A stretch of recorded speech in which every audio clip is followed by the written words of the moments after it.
1. The cruel morning mist, its salty taste upon the lips of the early morning workers, hangs low over the nearly black waters. The surface tension undulates rhythmically from the creaking wooden hulls of numerous fishing vessels. A seagull with widespread white wings swirls the moisture in the air as it glides eastward toward the well-worn port city of Jessop's Nest. This was once the crown jewel of the western shores, but it's lost some of its luster due to a more southern and tropical location. The Nest, as its citizens call it, still holds its pride, from the docks of Iron Plume Bay to the eclectic buildings and shops of Forge Flame Square, the towering mage trees, and even the outer rings where the agricultural farm hands live. You find a sense of community and pride in their city. That being said, welcome to our campaign. This is our first episode, and we hope you enjoy it. I am Justin Langston, your DM for the day. This one's going to be a little different from the others you see online because we are not just having one DM, but two. Myself and Brian will be co-DMing. I will do the first two. He will do the two after that. And once we hit level 5, we'll take it as it comes. That being said, let's delve into this new world that I hope you enjoy.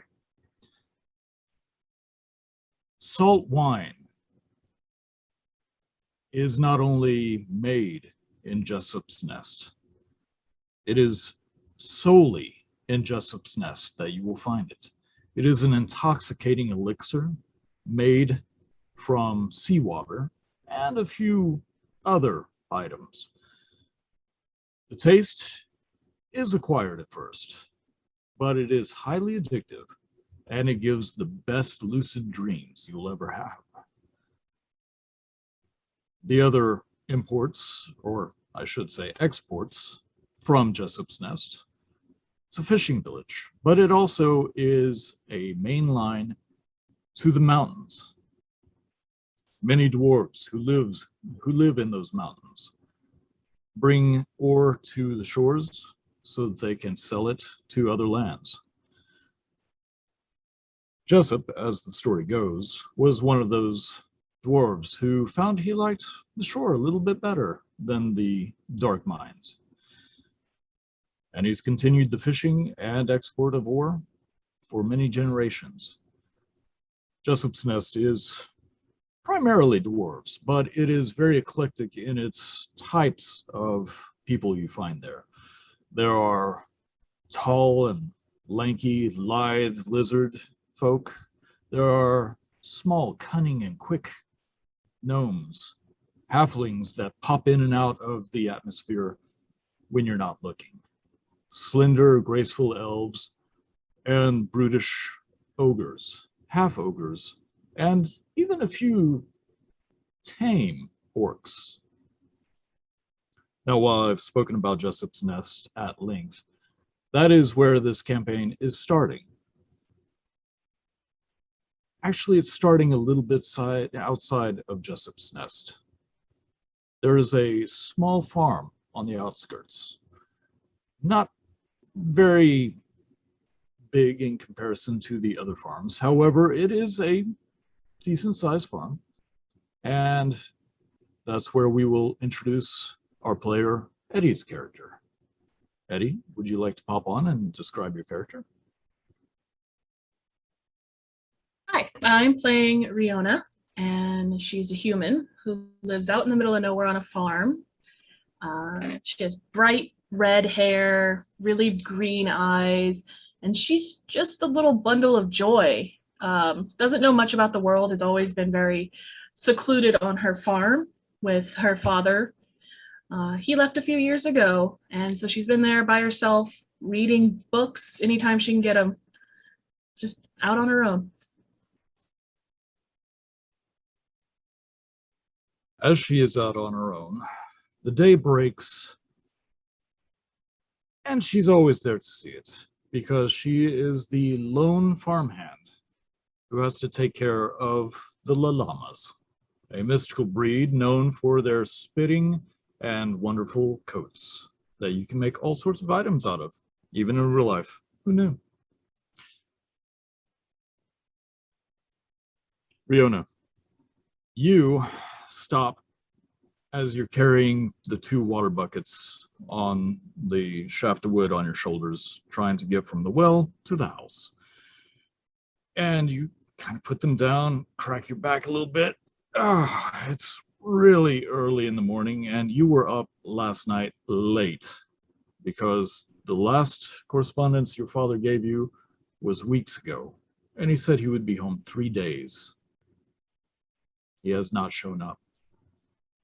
Many a night you've wondered. You're starting to get some circles under your eyes. But at least you won't be alone today.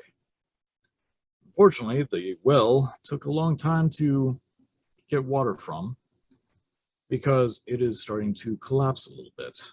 It needs to be shored up, a little stonework, a little ironwork, and probably a little bit of clearing of the debris inside. And your llamas are not happy about missing their morning drink.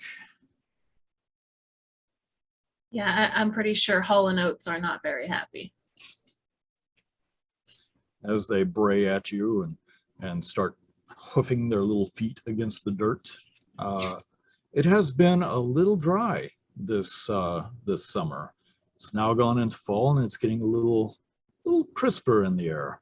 Their coats are getting nice and fluffy. More than likely, Riona will give them the water and get everything she needs ready to shear them, because this will be probably the last shearing until winter's over.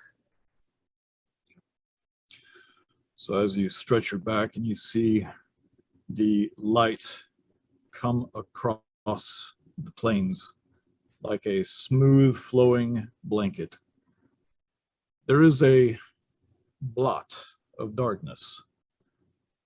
It's a squat figure, thick, carrying what looks like a pack. A dwarf, Haskar Bone Splitter. Your company for the day to help you with the well. Brian, if you would like to introduce yourself. I'm Haskar Bone Splitter. I am a hill dwarf. He's younger for a hill dwarf to be out in the world. He was in the wars.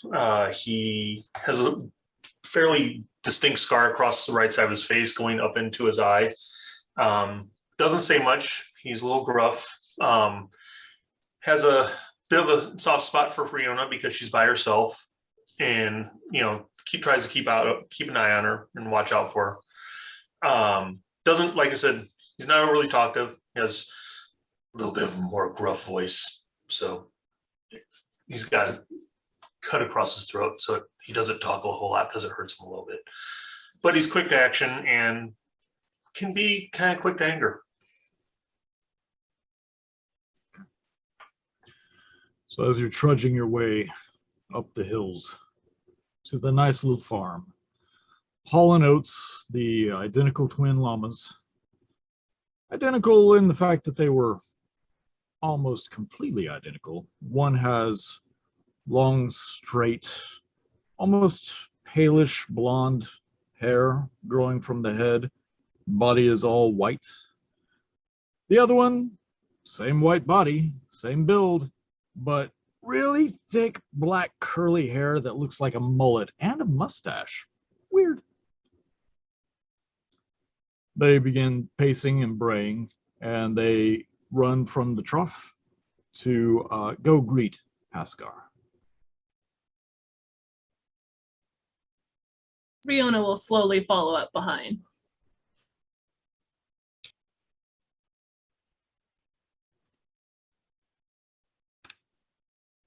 You're muted, Brian. apologize, sorry. Haskar's now really anxious to see these two because, they do spit. And yeah, he's not fond of that.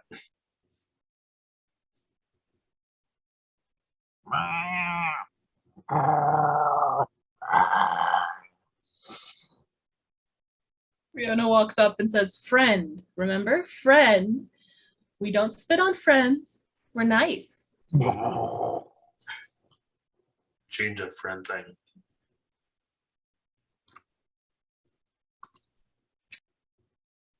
Haskar's got his he's always got Maul with him. He carried it into wars, and it's his tool trade now. He's a stonemason by trade. He's fairly muscular, and he just kind of walks past him goes over and gives the girl a hug, and just walks directly towards Belle. Doesn't really say anything. Riona would follow close behind, just chatting to him, letting him know all her chores she did this morning.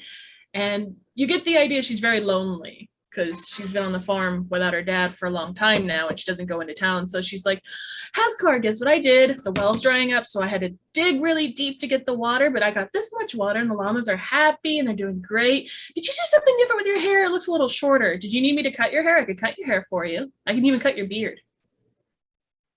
If you go near my beard, we won't be friends anymore. You admitted we're friends.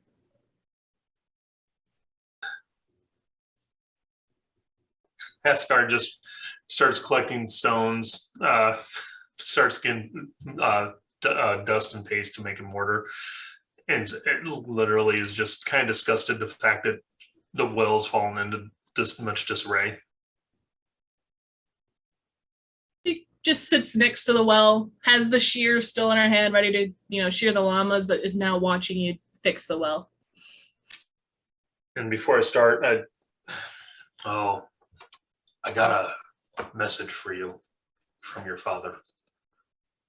And he digs in the pack and hands it to her. And her father and Haskar were acquaintances, at least in the wars, and so he knows her father. That's how come he watches out for her right now. Just takes the letter and just rips it open as quickly as possible.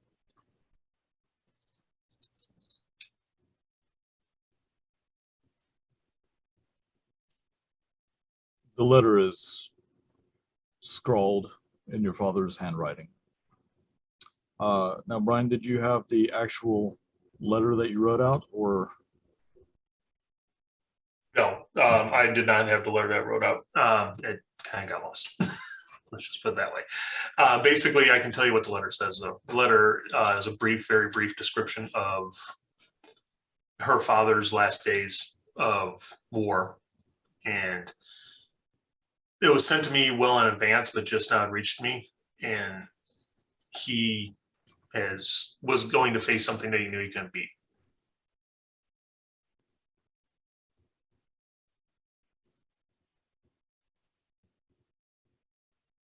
I love it when my players write down notes. I have to take notes.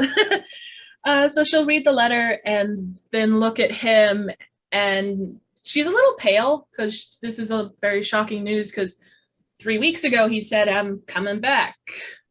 And now there's a letter saying, "I'm going to fight something and I won't win."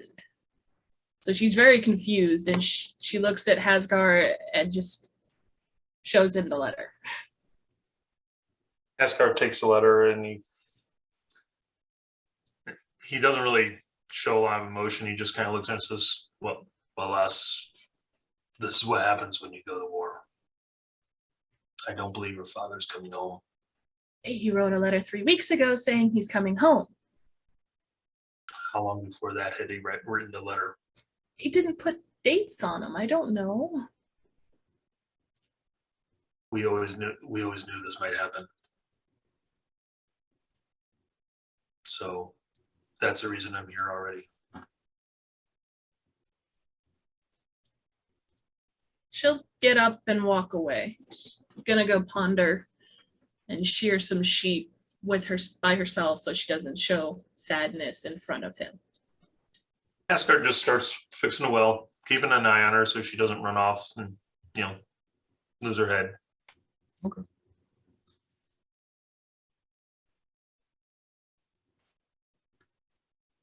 So as you walk away,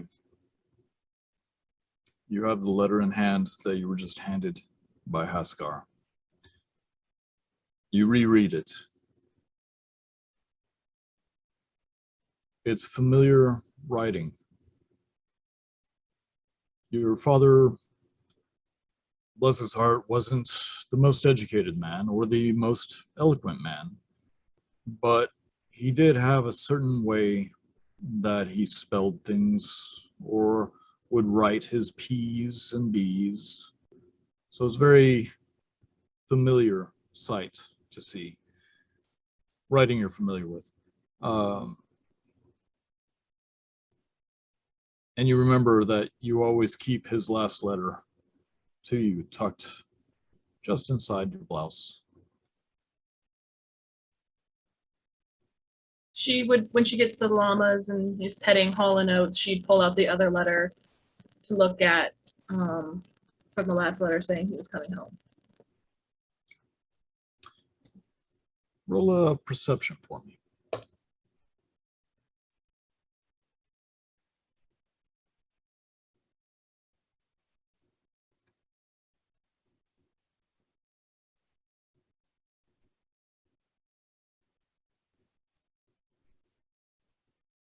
So 12 plus 4, so that would be 16. Okay. When you pull out the older, or at least the letter that you got weeks ago, it is the same handwriting. But you do notice that there is a stain at the bottom that you always thought would probably be coffee, because he was a coffee drinker first thing in the morning until late at night. And as you are tracing your finger on the coffee stain, you look at the new letter and realize that the stain on the bottom of the letter continues from the right of the first letter to the left bottom of the new letter that you have.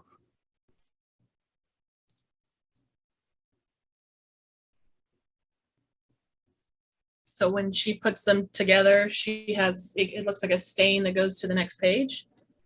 Almost. It looks like a continuation of a spill. Is it a deliberate stain, or does it just look like he spilled coffee on 2 pieces of paper that he was writing at the same time?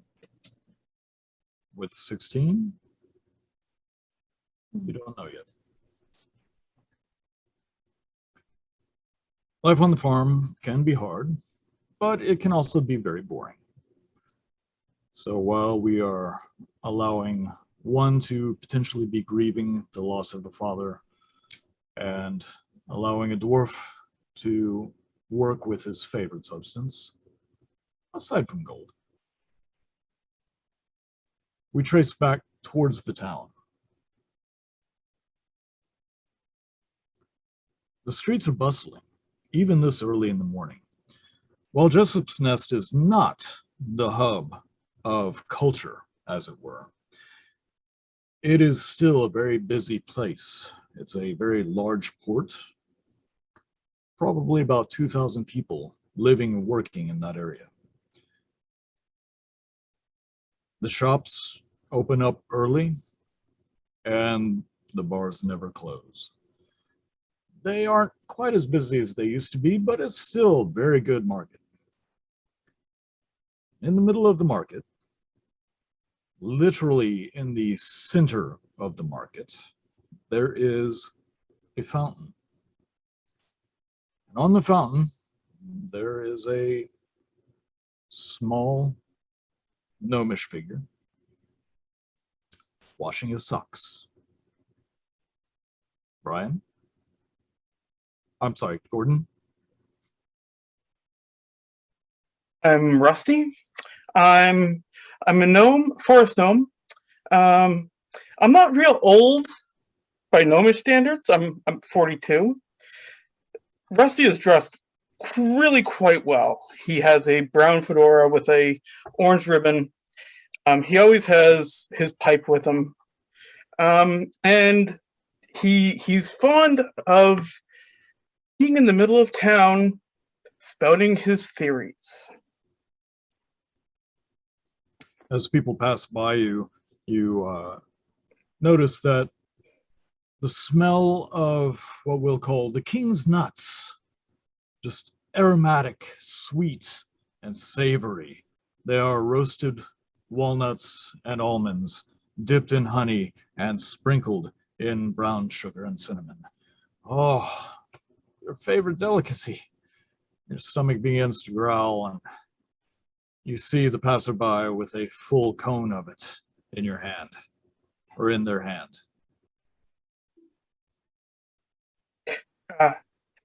Hey, you! Where did you get those nuts? I haven't seen anyone selling them now for several weeks. Oh, they're just about a block that way, and yeah, they said they're all out. I'm sorry. No, I'm just kidding. See, there's not been very many nuts lately because there was something wrong with the port and they couldn't get them in. And when you can't get your nuts in, everybody loses. So, just go and stuff your mouth full of nuts. Thank you, mysterious stranger. By the way, the world's coming to an end soon. Oh, and why? He looks very happy that someone's actually engaged with him over this, because usually people just keep walking. The guy seems a little disturbed and a little distracted, but now he realizes he made a mistake. The halfling, his eyes go wide. The halfling with a comet in her hand. The blue and the silver dragon fighting together.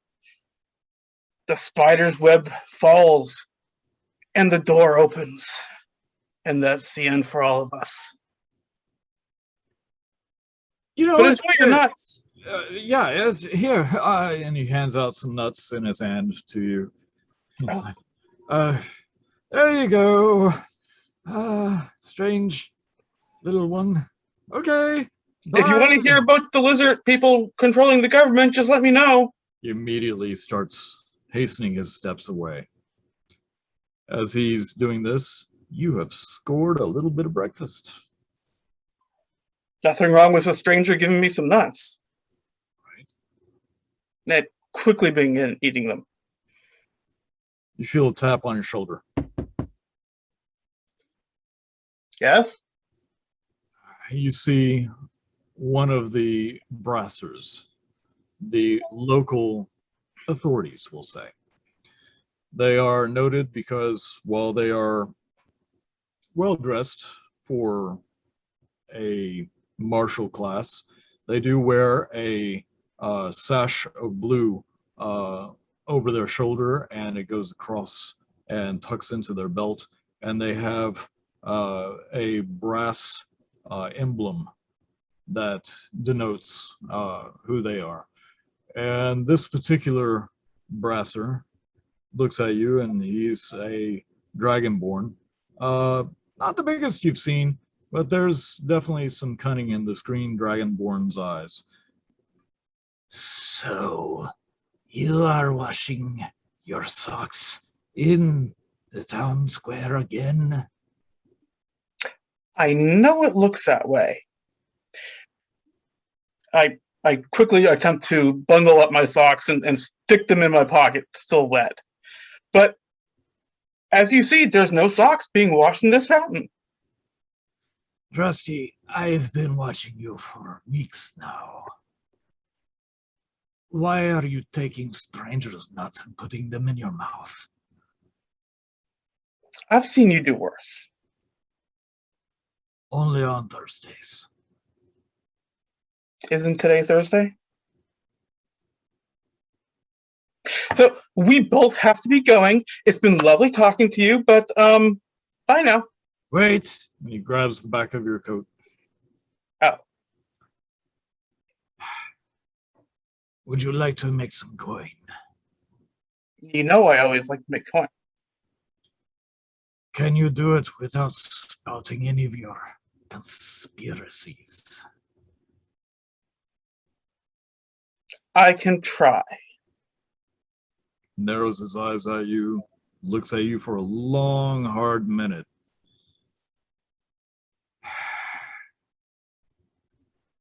The local chantry has been tasked to accompany someone in our ranks for a fact-finding mission. They could use someone to run the tunnels. Ferret out. That's sizest. Do you think that just because I'm small that you want to send me down into the tunnels? Yes. All right. What is the sizest? I don't understand. Look, Rusty, I've known you for 2 years. I'm trying to do you a favor and keep you out of the stockade. I'm not fond of that place. Yeah. Neither am I. And I'm not happy with you being in it. So, go see the chantry. Let them know that I sent you. Fine. So Hurry that's- along. I'm good. As he licks one of his eyes real quick. Your loss. I don't know where that man's nuts have been. And he walks away. They were in a cup. As you make your way to the chantry, Torsten. Torsten. There you are. You are doing your daily morning ritual. You are also muted. I'm muted still. Nope, there it goes. Okay. Torsten, Torsten Locust Feast. He's a young human, follower of Tyr Viking. He wears just a brown belted tunic with the symbols of Tyr on it, and wears necklaces. He does carry a mace and a shield with the symbol of Tyr on the front of it. But he's just a very little devout follower, acolyte even. So as you are doing your morning rituals, you hear a knock at your door. Yes. Torsten, One moment, finishing up. I promise I'm just praying. you're not looking at the folds of the books again, are you? Those monks were not the best transcribers. Sometimes things are meant to be seen subtextually. But the pictures they doodle in these margins are just... Anyway, I have a request. I run over to open up the door. How can I help? The local abbot looks at you and he's middle-aged. He gained quite a bit of power in a short amount of time.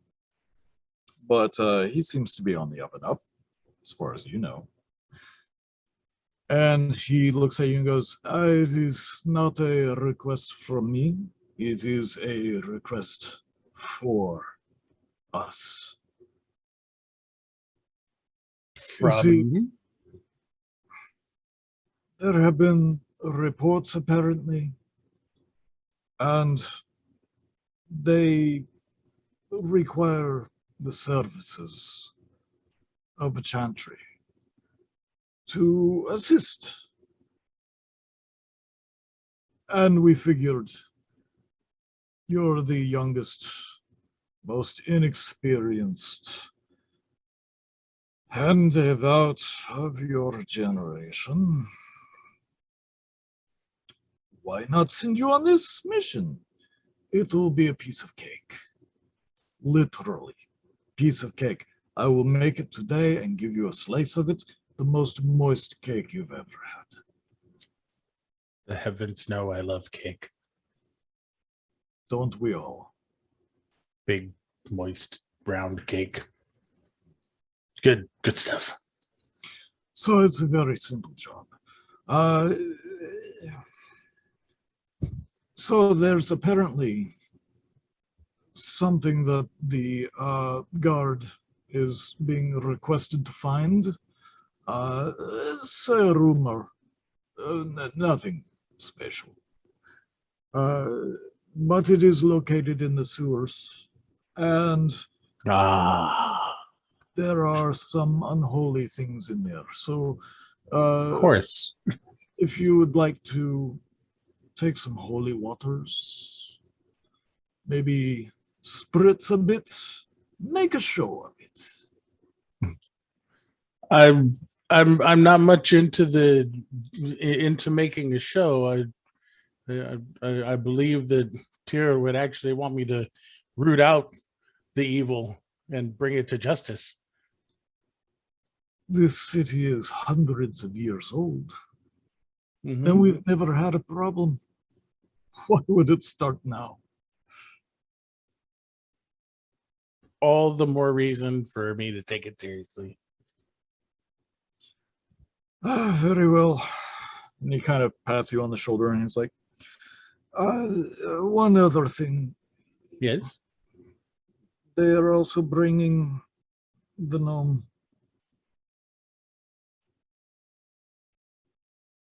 The one that I'm thinking of?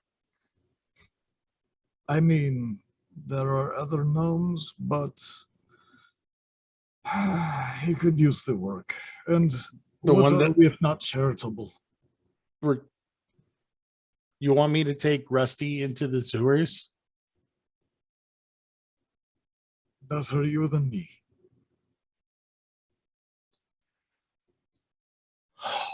Tyr, be with me. Sounds great. I Can't knew you were wait. excited. So as he pats you on the shoulder again, he kind of gives you a little wink, and he puts his hands inside the sleeves of his robe and just as he walks away. Oh, monks. Hey man, you were the one that wanted to be in the chantry. The Viking orphan that grew up in the chantry. Mhm. Well, I make my way to the center of the chantry to wait on the arrival of Rusty. While you're doing that, let's go a little further into the city of Jessup's Nest. Now, where we are headed, the location that our audience will get to know a little bit more about later. How shall I describe it?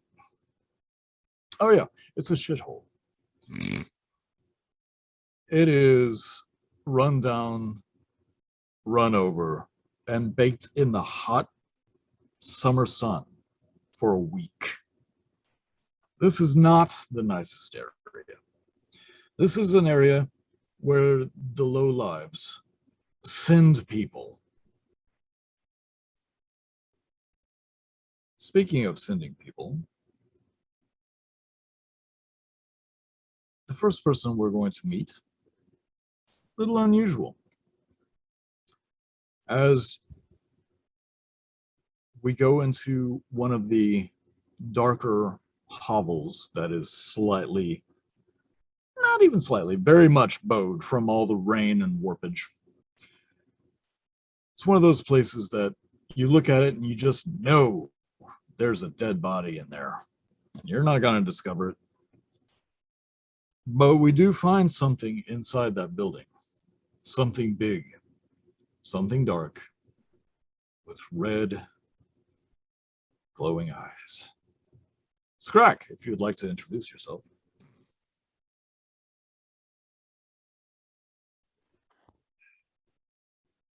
Hey,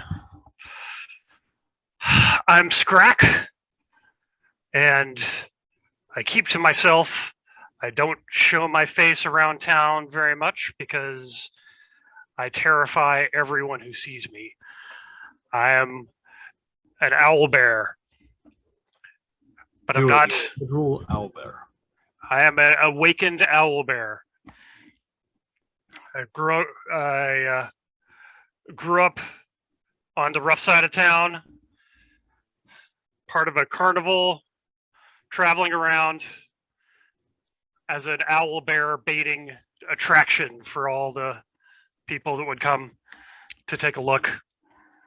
And I don't know where I'm from originally. I don't know how I got awakened, but I had a rough life as a youngster, escaped from the people that made me perform, fighting old dogs for farmers out in the outlying villages, and I escaped to this large city where I fell in with the Thieves Guild, and I worked for them as a warehouse worker, moving all of their stolen goods. So they don't care who I am. They put me to work in their darkest storage hole, and I move boxes and crates around, and occasionally am called upon to intimidate somebody into paying up. I don't enjoy this life, and I'd like to find a better way to pass my time. So, Scrack, as you are laying there, your eyes open a little bit to see that there is sunlight in the city now, and you can even hear and smell people moving about. Owlbears have pretty good hearing, and you can hear the soft, rhythmic breathing of someone who was left tied up to one of the support beams to the building that you were stored in. You can also hear the footsteps of someone you recognize from the guild as they walk up. Hey, Beast! Hey! What? Give me that lazy piece of rug. Look, I know that you came out here and you're just... There's not too many places for you. I get it. But the roof is going to collapse any minute. Right? Now, this is your only job for the day. Try not to screw it up. All right? Can you do that? Give me a for yes or a for no.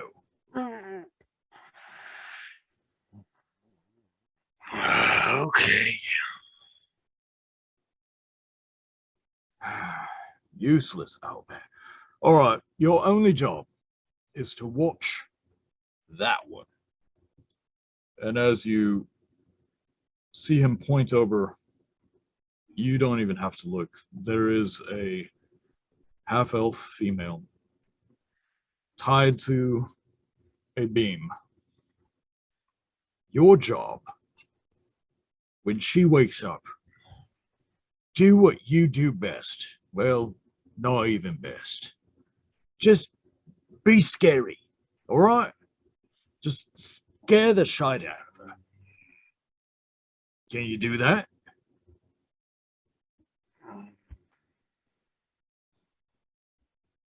Oh my God.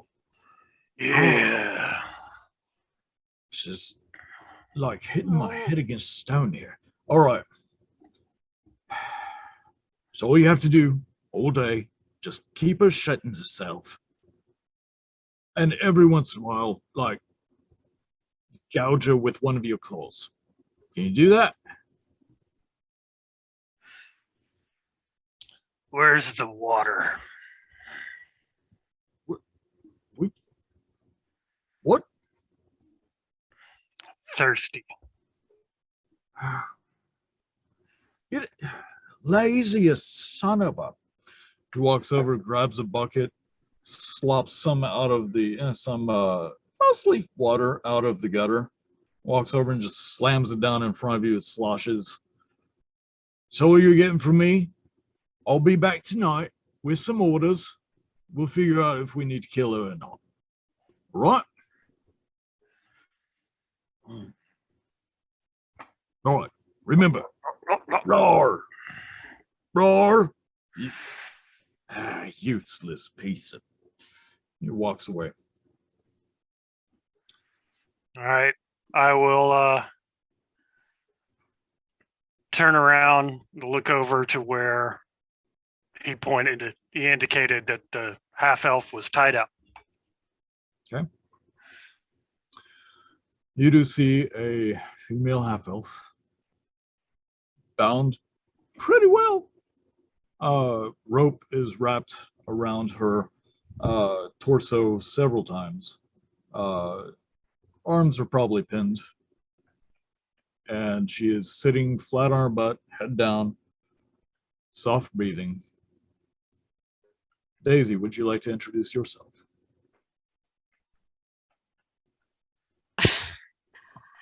Hi, I'm half elf that started off in the military and decided that that really was not the right way to go with everyone telling you where and how you had to be. So I got my skills and moved on and stumbled into a guild and have just been traveling around the world, seeing what I can find to bring home to my house. That's pretty and shiny. So with your head down, your eyes closed, and your ears open, you can hear the shuffling and scraping of long taloned nails on the rotting wood floors and cobblestone. As something large and shaggy lumbers towards you and flops down in front of you.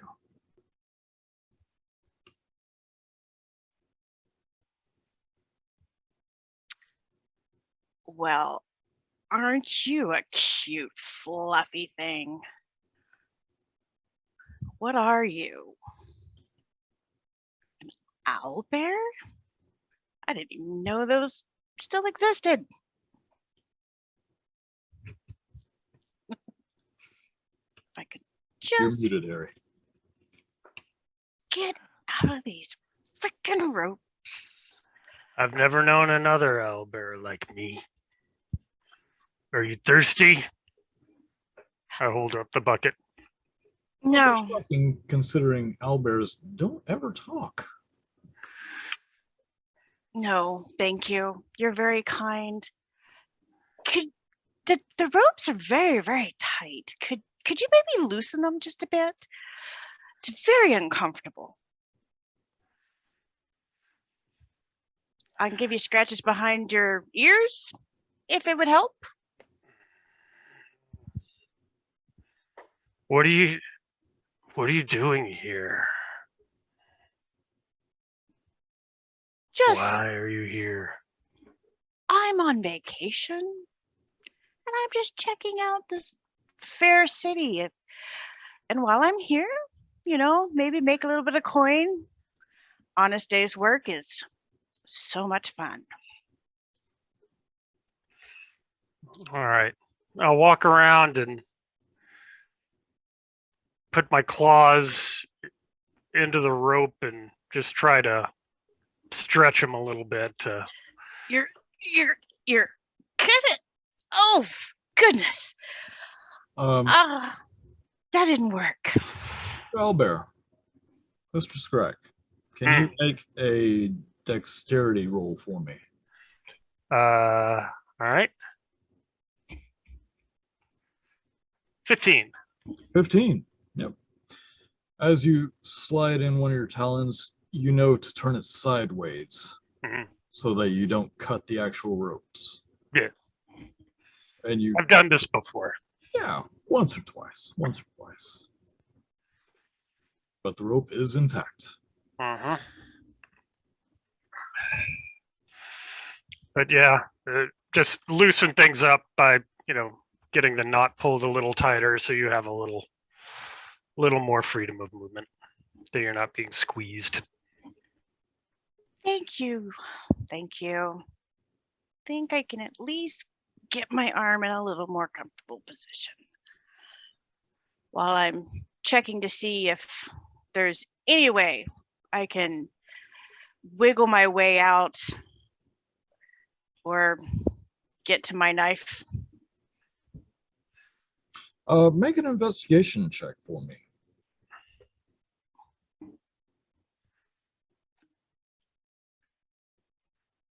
14. 14. The rope has loosened enough that you can actually bend your wrist to the side where you normally have your knife sheathed just in the small of your back. All you can feel is skin where the knife should be. Damn. I knew I should have stuck it into the inside of my thigh. I never think to look there. What else do I have on me that I could possibly reach? You want to roll an investigation for me? Sure.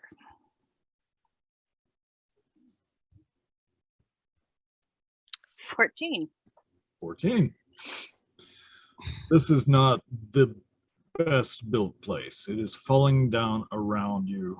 It is damp and murky and smells musty.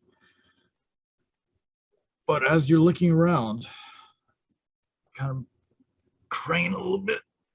And as you do, you realize that there's a scratch just above your right elbow where a nail is jutting out.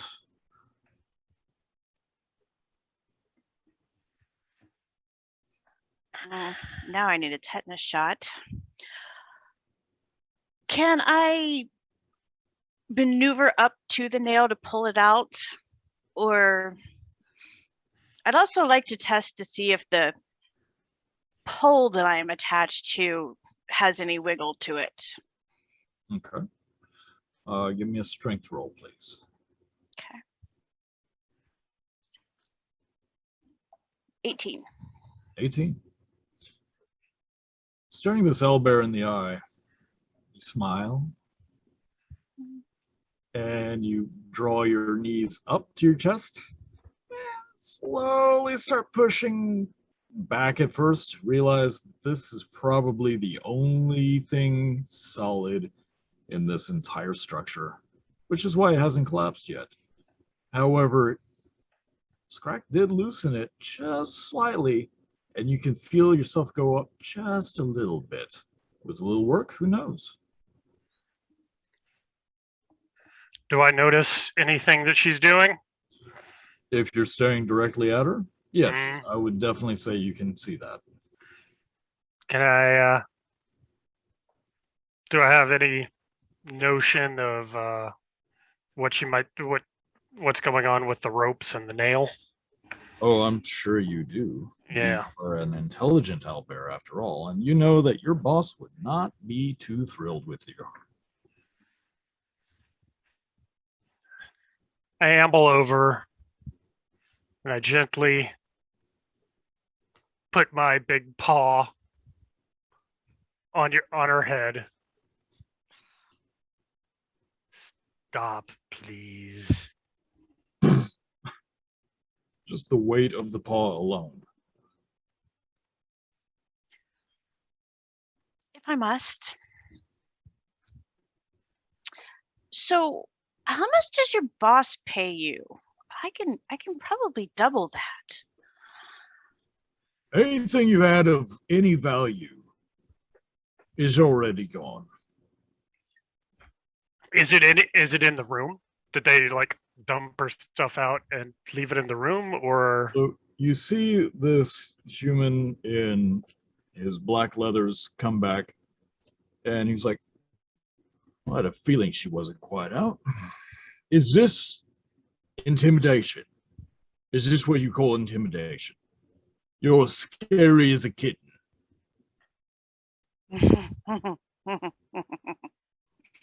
Go on, please. Look,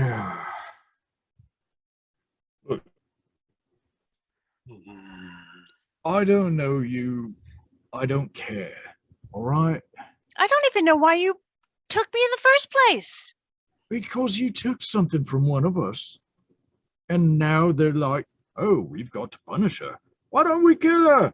No, we can't do that. Why not? Because that would be bad, and we would get a bad reputation as a thieves guild. It's stupid. Didn't want to take my suggestion. I would slit your wizard if I could. Well, if you hadn't left it out where I could see it in the first place, I was just walking by. It wasn't intentional. It was just so It was shiny. in a museum. We were trying to get. All right. Here's what we're going to do. All right. You're sentenced by a guild to be here and shut yourself out of here over this here owlbear. Oh, is that what he's supposed to be doing? Yes. I just want to give him cuddles. Hmm. Rub the bellies. Yes.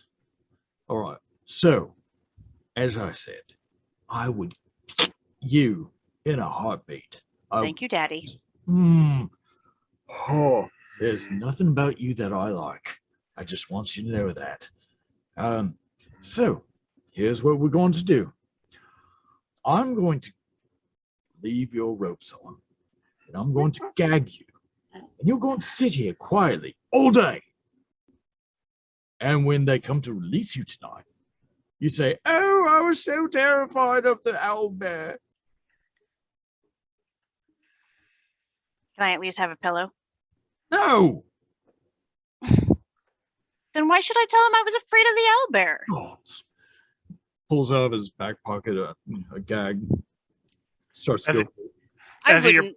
as he approaches her with the gag, I'm gonna just again put my paw like on his chest to stop him. No gag.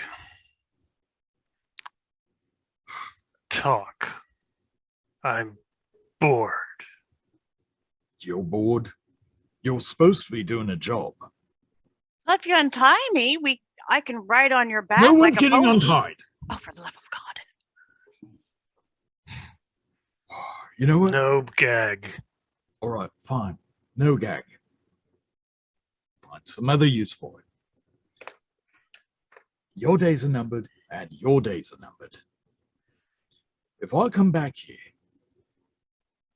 when we're supposed to, and she's not thoroughly scared, or at least acting like it, both of you, you got me? You got me?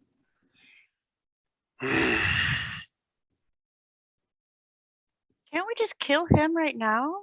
Oh my God. He pulls out a dagger and just jams it into the side of the wall, the wooden wall, and just goes, "Ah!" I don't get paid enough. I don't. I put myself between him and her, like, and sort of accidentally sort of shove him away as I'm facing her. I think he and I had chemistry. He was interesting. Flips his dagger and he's like, I'll be back tonight. Hopefully I'll be back later. Like, never. Because I never want to see you ever again. Got me. But Daddy, I'm out. He walks out. well, Albert, what is your name? Scrack. Scrack. is what I was called. I don't know what my name is. Well, you can always rename yourself, but I like Scrack. It is tough. You look like a very tough owlbear. Yeah. I am tough. As they get to know each other a little bit better, much to the chagrin of the guild member. Did he? Oh, he's still there? No, he left. He left. Okay. Sorry if I wasn't clear. All right. Yeah, I thought he left. Yeah, I sit down to talk to Daisy. Say, what did you take? Does she know what she took? It was a shiny thing Hmm. in a museum. It was one of those fancy, I think it was a phoenix egg. But it looks like an opal and it's so pretty and it's such a waste to keep it behind glass. And I just thought it would look better on my fireplace. It'll catch the light. Hmm. I think beautiful things should be for everyone to see. And anyone who wants to come sit in front of my fireplace with me would see the lovely stone. I don't know where they took it though. Yeah, I don't know if they knew what it was. the guild doesn't like other people taking things. And if I'd known it was a guild, I would have kept walking. Well, Wasn't here to cause problems. Or at least not for me. I don't think so. Yeah, I wouldn't imagine so. It's probably unfair. Oh, very. They have it back. I don't know why I need to stay. I can Yeah. be moving on. So many others. Where would you go?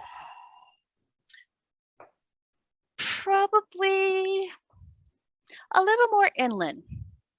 Looking for a nice forest to get lost in for a while. That sounds nice. And you I'd could li- always come with. I've never really had a chance to be in the forest. I think I would be that sounds nice. So many trees to scratch upon Yeah. and leaves to lay on. It's very nice. So what do you do here? I just move boxes and scare people. Well, that doesn't sound like a lot of fun. No, it's not. Do they at least pay you? Not really. You get. And as you two get to know each other a little bit better, we will go back to the farm. Hall and Oates have had their brushing, they've had their food for the morning, their water. You make them coffee for some reason. They get the finer things in life, okay? They're my best friends. As you are doing your normal chores, you do hear the splitting of rock and the bending of iron as Haskar is finishing up the well. I'll eventually bring him some coffee after I've taken care of the llamas. They come first.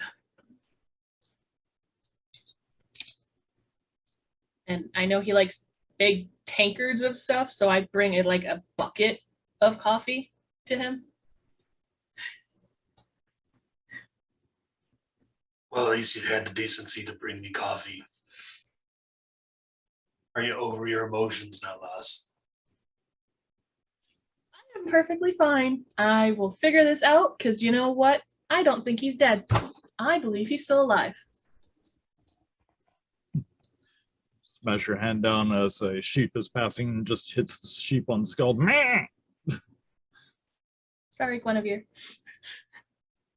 Well, I'll be here for you if he comes back or not. So It's not if, it's when he comes back, and then we will all celebrate.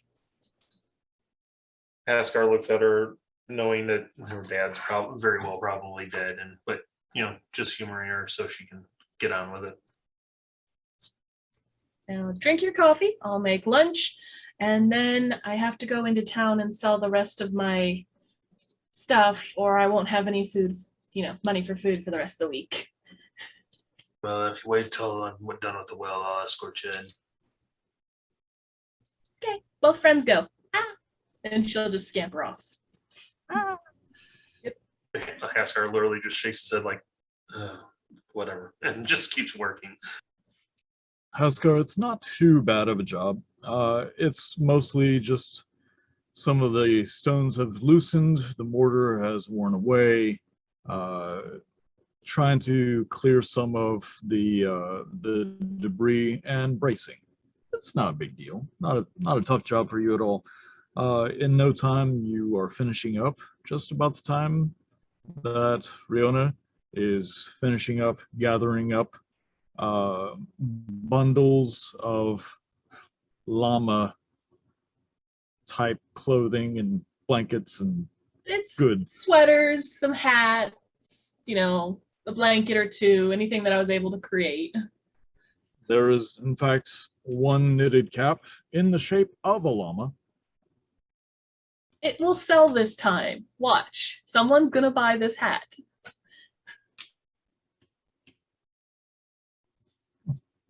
Haskar looks at it and says, no, and just starts walking next to her. That's all. If you two are ready to go into the town, I need a perception roll from both of you.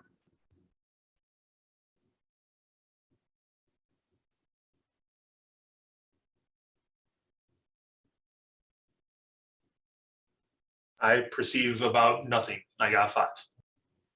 5, okay. 22. She perceives a lot. She's just like, there's a leaf, there's a tree, there's a rock. And on that rock, you see the stirrings. Any frog? You see the stirrings of the grass and some of the fresh fallen leaves from the change of the season. This isn't strange to you. However, what is strange is the thing that's causing the stirring is a fat, dark gray rat with intelligent, bright eyes. And it seems to be almost hobbling along because it has one of the front legs tucked up. Riona will look around. No one else notices. She'll take her opportunity and just pounce, like jump. I want to grab the rat. Yeah. Give me a dexterity.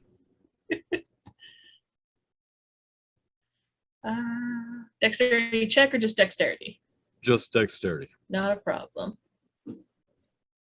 13. 13. Even with one leg tucked up, it got a nat 20. Oh, stupid rat. As it's going, it sees your shadow just suddenly zoom over and goes, and just starts running as fast as it can, using all 4 of its legs now. Squeaking and squealing, it runs up to the well, climbs up the side of the well, and leaps in.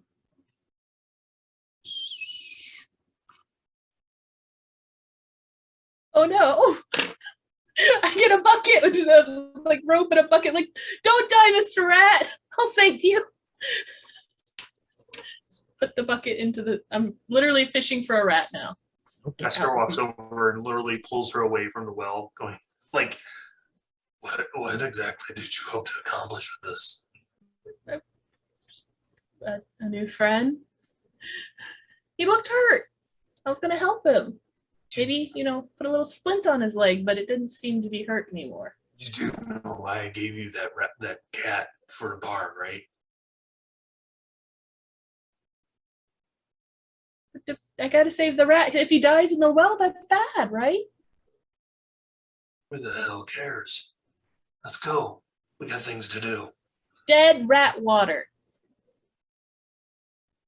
I'm not drinking it. Are you drinking it? How deep is the well?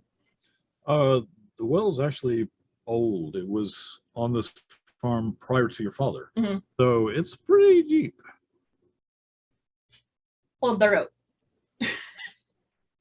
Oh, God. He grabs the rope. She's already crawling in. I have to get the rat out of the well. So you're going in the well itself. Yep, just kind of like shimmying down. Roll an acrobatics with disadvantage.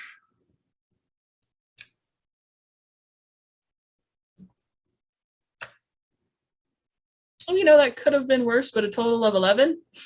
11. So as you are slowly coming down the sides of the well, you're like, I thought this would be a little wider, but hey, not a bit. And then it happens. Where the water once was, there is a nice slickness to these stone walls. And for the moment that you can admire the work that Haskar has put into helping this well stay open, that's when your hands and feet go, and you just slide about 15 feet suddenly, pushing the whole way until you slow down right before you hit the water.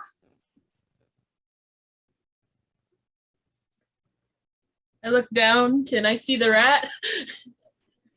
I'll say with your prior roll, I'll keep that into effect and say, no, you do not see the rat. Normally the rat would be swimming around trying to figure out how to get out. Mm-hmm.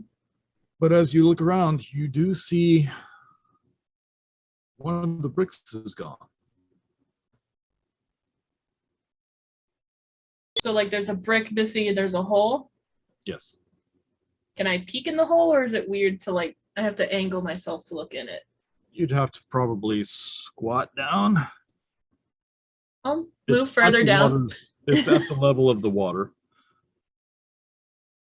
I get in the water. Just Okay. As you release, your dress flies up around you like a closing bloom of a flower. Just hair is everywhere. Your sun hat is floating above you. It's a lot deeper than you thought. a little. But as you kind of come back up to the surface, your hand finds the opening and you help pull yourself up with that hole. And you can see it's a good sized brick. But you can see it is dark in there and you feel a slight cool breeze. I just yell up the well, there's a hole!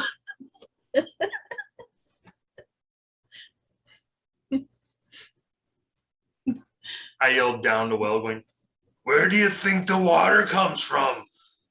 But there's a breeze. Are you in the water? Yes. Yes. Did you find your rat? No, I found a hole with air.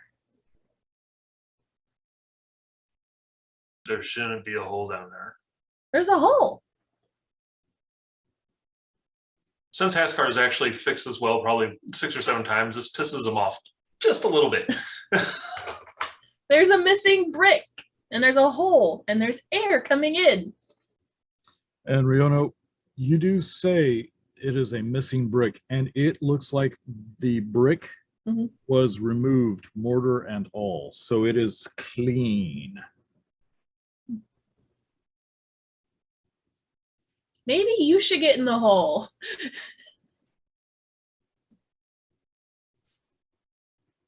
I don't give a good goddamn about that rat. I want to fix the hole. I'm The pulling hole's you down up. here. I just start pulling her up. So as you lower the bucket back down, Rihanna grabs hold of it. It's a short ride. Huskar's pretty strong. I just use the bucket, just like.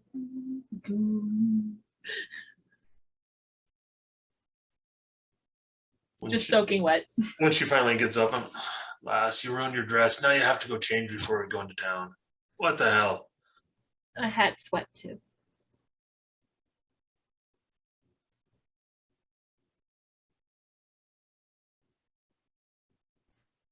I asked her how big the hole was. I literally show him like a brick size, and it's like, and it was clean cut. Like, you know how you showed me that one time? You cut the brick out and then put a new brick in. It looked like that. Now, how would a rat be knowing how to do that? I told you the rat was limping, and then he went in the well, and now there's a hole. Did you forget a brick? Is this you? Did you forget to put a brick in? I will throw you back down there without a rope. I'm gonna go change. You figure out the hole. And she just runs in. Sopping wet. DM, is there a way I can figure a pulley system out to basically put myself down into the well? It already has one. There's a nice iron wheel that you have the rope threaded through. Bucket. I'm going to put a stone roughly about the size that she described to me in a bucket, then sit on the bucket and pulling myself down to fix the stupid hole. All right. So as you work your way down,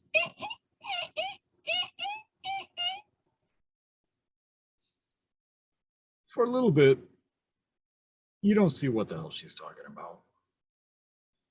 But as the bucket slowly turns with you in it, your eye catches it.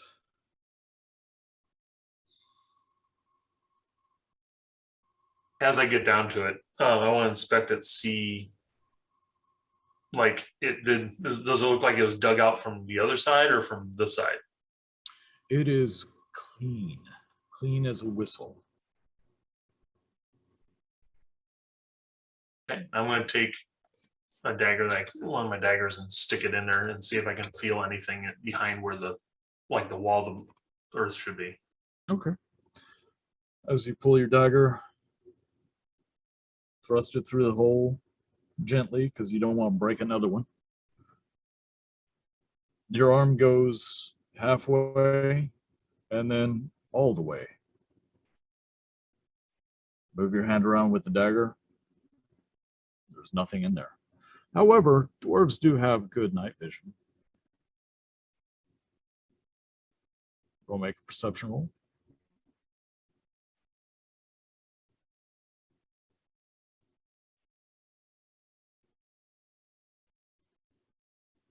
Can't hear you. I got 3. My night vision is a little cloudy right now. You're upset that there's a hole in the well that you've fixed many times. And as you are trying to figure it out, you hear as you see a little bit of thread on the rope.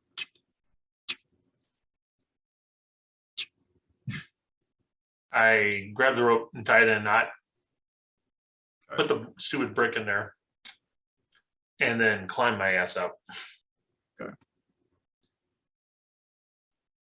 As you ascend, you did see the hole. You do know that it goes deep. And you did feel the cool breeze. That hole should not be there.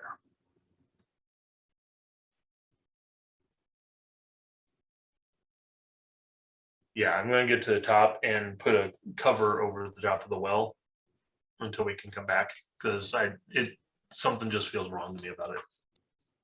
Find one of the rain barrels on the side of the home. Pull the cover off of that and walk over, cap it, put a brick on top of it. I just wait for Riona to get back. Okay. Just keep an eye on the hole, listening for anything, try and come up out of it. Okay. Make an investigation check for me.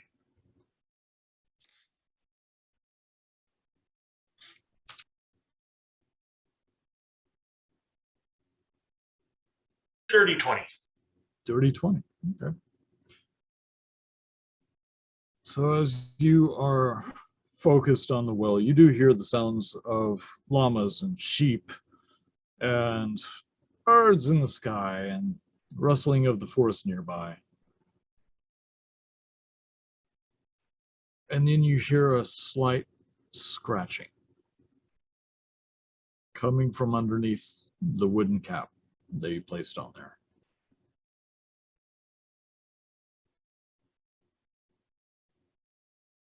I grab my maul just in case. Just watching to see what happens, waiting for Rihanna. Okay. Just scratches, scratches, nothing more. Until it finally stops. And Riona will get changed, come out. She's wearing, just a plain green blouse, some pants that have a skirt wrapped around them. So the opening in the front, you can see is the pants, but behind it's a skirt. She comes running out and says, "What did you do to the well? I thought we fixed it." About the well. Maybe we shouldn't be pulling from that for a few days. Something is alive in there. Yeah, the rat we were trying to save. A rat can't move a brick that size.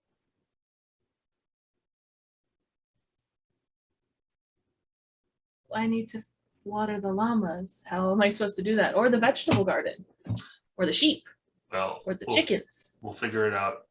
Pull from the closer farm. But let's leave this one cap for a few days. You know best. Now let's go sell some stuff. This time maybe smile, because I feel like you not smiling is keeping people away from my stand. And I really need to sell some stuff, or we're not eating anything tonight but vegetable stew again. I will care and do this like Other side. Yeah. You know what? Maybe you go do other things while I sell. he just kind of whistles as they walk along, just trying to avoid the chit chat that she has miraculously a large amount of. Yep, she just talks about everything. She talks about how the seasons are changing. She can't wait to see the color of the leaves. It's going to snow soon. I'll teach you how to make a snowman and a snow angel. Just humans are the worst.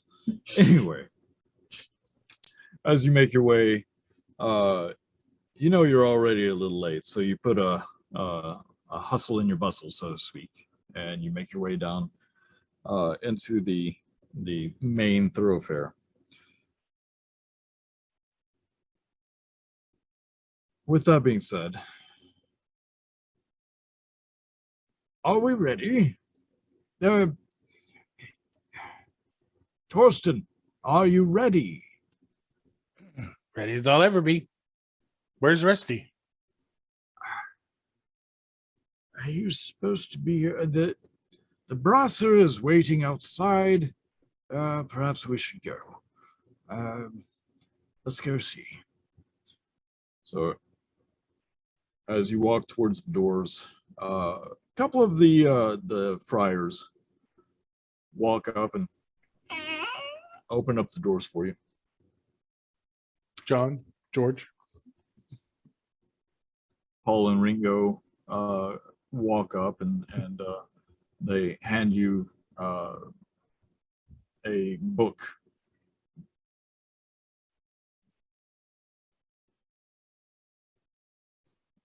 Thank you. Torsten, you know the rule. Every time you leave and interact with anyone you have to give them a book.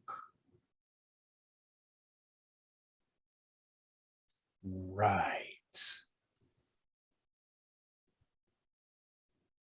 Which book's this? Oh dear. This is the Book of Tyr. You see on the front there's an emblem of a hand. My mistake. Normally we have two of you ride out on small mules, dressed similarly in white and black. Make sure you wear your helm and knock on doors and leave as many books. But we haven't had too many people wanting to leave lately. So every time one of us leaves, you must take a book with you and give it to at least one person. You got it. Never been much for the evangelist type, but I'll give it a try. Thank you. So as you accept the book, Paul and Ringo kind of bow and out of the way. There is one brasser standing there. He is a full elf, tall and lithe, dark-skinned, hair in a top knot with a bright blue sash going across his chest. And he's holding a spear. And he is looking down at Rusty, saying, look, I'm not saying you're wrong about the lizard men. I'm just saying that all the lizard people that I've ever come across have not been eating babies. That's what they want you to think. Cheer, give me strength. Where's the clergy? I walk up. Hi. I believe you have my my partner in crime for this adventure. I knew it.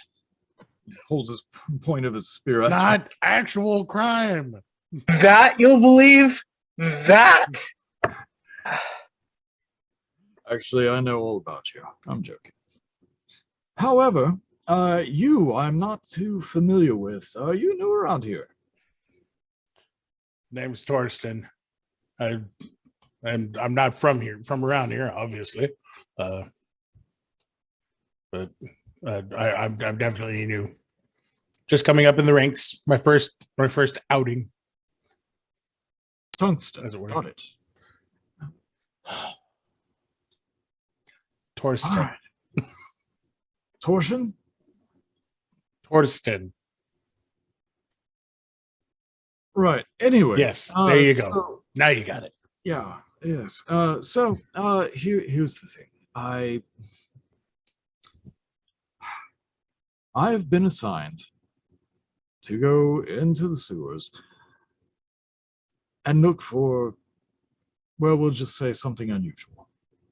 And as is wont, they want someone to be a lookout, so they hire someone expendable. And they also need someone that can wield something heavy and heal if something bad happens. Are you capable of doing that? Yeah, sure. I can heal and probably wield something fairly heavy.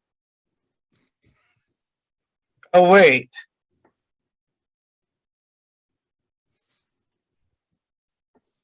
I'm not the strongest of healers yet, but Tyr be willing. Is it Tor or Tyr? It's Tyr. I have difficulties with names like you do. All right. So Just trying to lighten the mood. all right. Yeah. So let's get this over with. Rusty, can you go ahead? We're going through this storm drain at the southern end of the town. You know, people flush gators down there and they keep growing, right? The lizard people don't live in the sewers, Rusty. I keep telling you this. Look around you. You'll see lizard people here and there. They don't all live in the sewers. Don't Rusty worry, looks- Rusty. Someone will believe you. Hasn't happened yet. Rusty looks down quickly at his imported leather boots. The things we do to stay out of the stocks, and he slips into the storm drain. So as you one by one enter the storm drain, it is very moldy, and it definitely smells down there. However, it's mostly dry. Luckily, it's been a dry summer, and there's a good enough sewage system underneath the city that there's a space in the center where most of liquids and not so liquids run until they get to the sea away from the town. There's surface area that you can walk on and stay dry. Well, shall we go and see what's been causing all the ruckus? For you, holy man. Actually, Rusty, after you. Thanks, Lillian. I told you it's Lilybell. That's not what they say on the streets. And he'll walk ahead. All right, as you walk ahead, I need you to make a nature check for me. Nature. 13. 13. Okay, awesome. With a 13, man, it stinks down here. You do see offshoots here and there from other portions of the city that slough into this one main drain. And as you are walking along, you do see scratches. Jessup was here. Timothy was not. Java. Nothing else from Java. Just the name J apostrophe big A small v big A. Not a whole lot down here aside from slime, stone, and scratches. And that's when you do notice off in the distance, just past where the light can be seen from the torch that the brasser is carrying, a small pair of red eyes, beady and piercing in the dark. So, what exactly are we looking for down here? Something unusual. Well, there's both a human and a gnome down here. That seems pretty unusual. More so Actu- than that. Actually, sounds like the beginning of a joke. I'd like to hear it. What has But not a two bard. beady red eyes and is hiding over there just out of the light? I don't know what. I don't know. I don't know either. Why don't we go over there and take a look? And you see him as he looks over there, and probably a rat, maybe. I like the way you think, Rusty. Let's go check it out. Oh, gosh. All right. Rusty, do your job. Go ferret out whatever it is in that dark. I may be expendable, but I'm not stupid. I'll go with you, buddy. Let's go. Hey, do we have anything that we could throw at it? You see him clutch his spear a little tighter to his body. I'll take that as a no then. Make an investigation.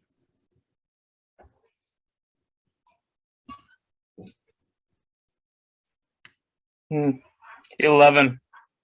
11's good. You can find some things on the ground. Maybe it's You. mud. Maybe it's rock. It's all pretty much the same color down here. Something that looks a lot like a chocolate macaroon. And I'll try and toss it behind the rats. Or Uh, whatever the beady eyes are. Yeah. So, I'm telling myself it's a rat. so as you rear back, the glare of the eyes winks out and is just black in there. Toss it where you think it would land behind, and you hear, and then the eyes pop back on. Eyes, eyes, eyes, eyes, eyes, eyes, eyes, eyes, eyes. Dozens of eyes staring at you. Guys, I think we found something weird. I just remembered I left my tea kettle on. Nope. I grab a hold of him. Let's go. Both the guard and Torsten grab hold of you and start walking forward. The guard holds his spear out, and as he is trying to hold his spear in one hand, his torch in the other hand, while holding onto like the cuff of your shoulder, the silk shirt of yours, he trying to pull forward, and the light begins to expand in that area.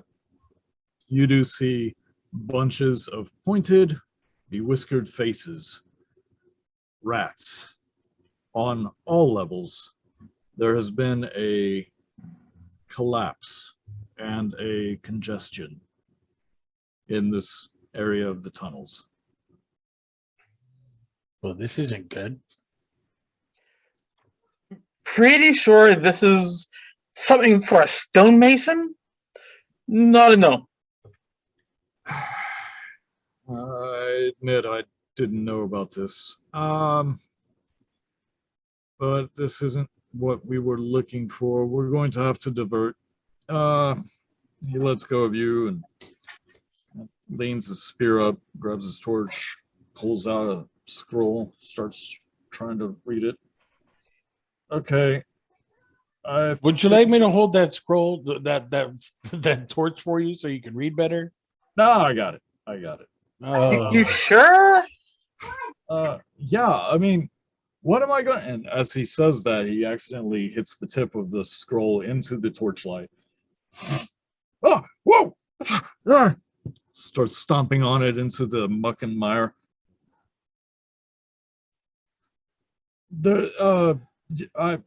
It's fine. It's fine. Let's go right. Let's go right.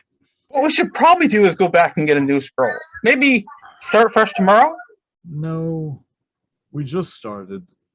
This isn't what they're looking for, although it is report worthy. I tell you what, I'll give you a few extra silver if you continue. Fine. Maybe we'll see some of those alligators of yours, huh? But I get this torch. Fine. Carry the torch. Berthy looks like a little kid holding this torch because it's full size and he's not. Now, remember, you're the one that has to ferret things out if there's anything in there, and then either I or he will take care of those issues, but... And remember, you're the one with the map. Aww. Just go. Too soon, Rusty. Too soon. Feeling a lot better now that he has the torch. Rusty will go down the wherever he's supposed to be going. Corridor to the right. The right. Mordor to the right. Whatever you said to the right. Mordor to the right. Got it. One does not simply walk it.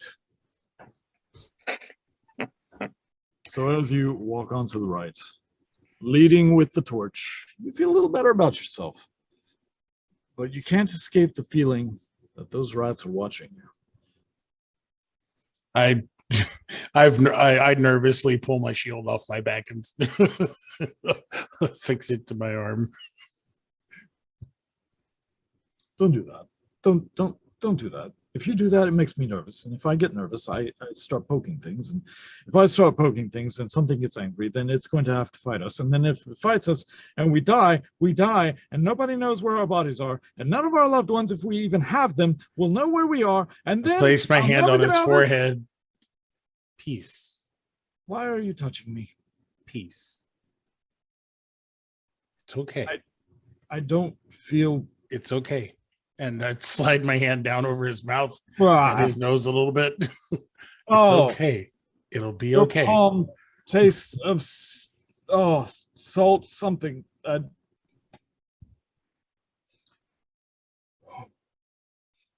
Don't do that. It'll be okay. Don't be nervous.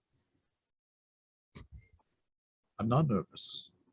I just don't like being down here. There's a reason we're down here. Yes, there is. And thank you so much for reminding me. Rusty? Onward, please. He mumbles to himself, the only reason I'm here is so I don't end up in the stocks again. And he carries on down the right corridor, or Mordor, whichever you want to pronounce it as. I mean, it does say right corridor, but it's a little worn, but that's semantics. Anyway. So as you, Intrepid 3, walk down the hall, or the corridor, or the Mordor, we will go back up to where you're probably walking under. Scrack? You and Daisy, Yeah. staring at each other for the longest time. Well, I've been. Nobody talks to me very much, and I'm kind of kept out of the way by the guild that I work for the sort of local mafia. So I feel like I want to try to engage Daisy in some conversation. I just get yelled at by the guys that deal with me. Nobody wants to deal with me. So I've been trying to chat with Daisy. So if you want to say that we've spent some time talking, or if you want us to do that now. I'm sure. Yeah. The morning hours have whiled away. The crisp autumn air of the morning is starting to get a little warmer. It's approaching more noonish. All right. Sounds good. Yeah, it's I'm looking for a little company, just a little I'm clearly needing some friendship or someone to talk to. So as long as Daisy is vaguely responsive on that, then Oh, of course. I we're in love good shape. talking with him, excellent. learning more about him and where he's from.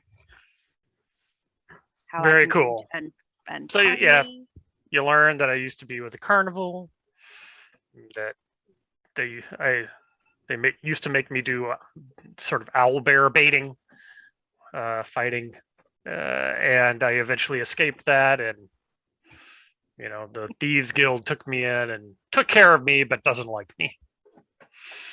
Because once you become a master baiter, you go elsewhere. I got two of you. Yeah. So yeah. Do you know if you have family? I don't know. I don't know if I have family. I've never been able to really leave where I am. I'd like to find out, though. Well, as soon as I get out of here, you're welcome to come with me. Like I said, I'm traveling through, seeing where I want to maybe lay down some roots eventually. Really? Got to know everything before you decide where you're going to stay.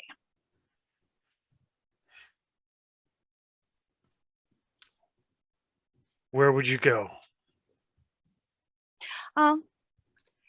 Going up north, there's a couple of villages that are just on the side of a beautiful forest that I have always wanted to go through and investigate. I've heard they have some really interesting animals that live in that forest.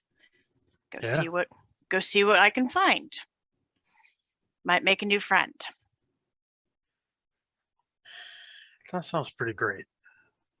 Like I said, you can come, but I got to get out of these ropes, and that's pretty much what's holding us back. If you want to, untie me, we could jet on out. Could you get me out of here?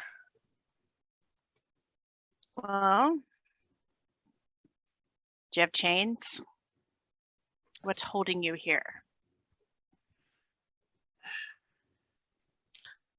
I mean, if you want me to put a collar around your... I cause a lot of problems when I go out into town. Skrek, as she asks you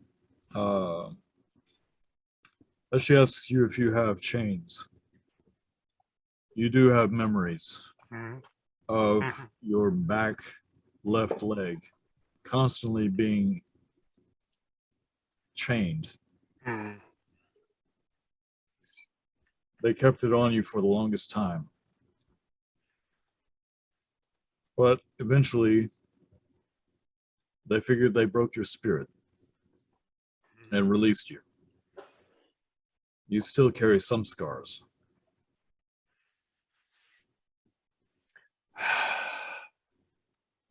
I don't like chains so much. Would you like to? I don't like chains either. How about a rope? You want to lead me out on a rope?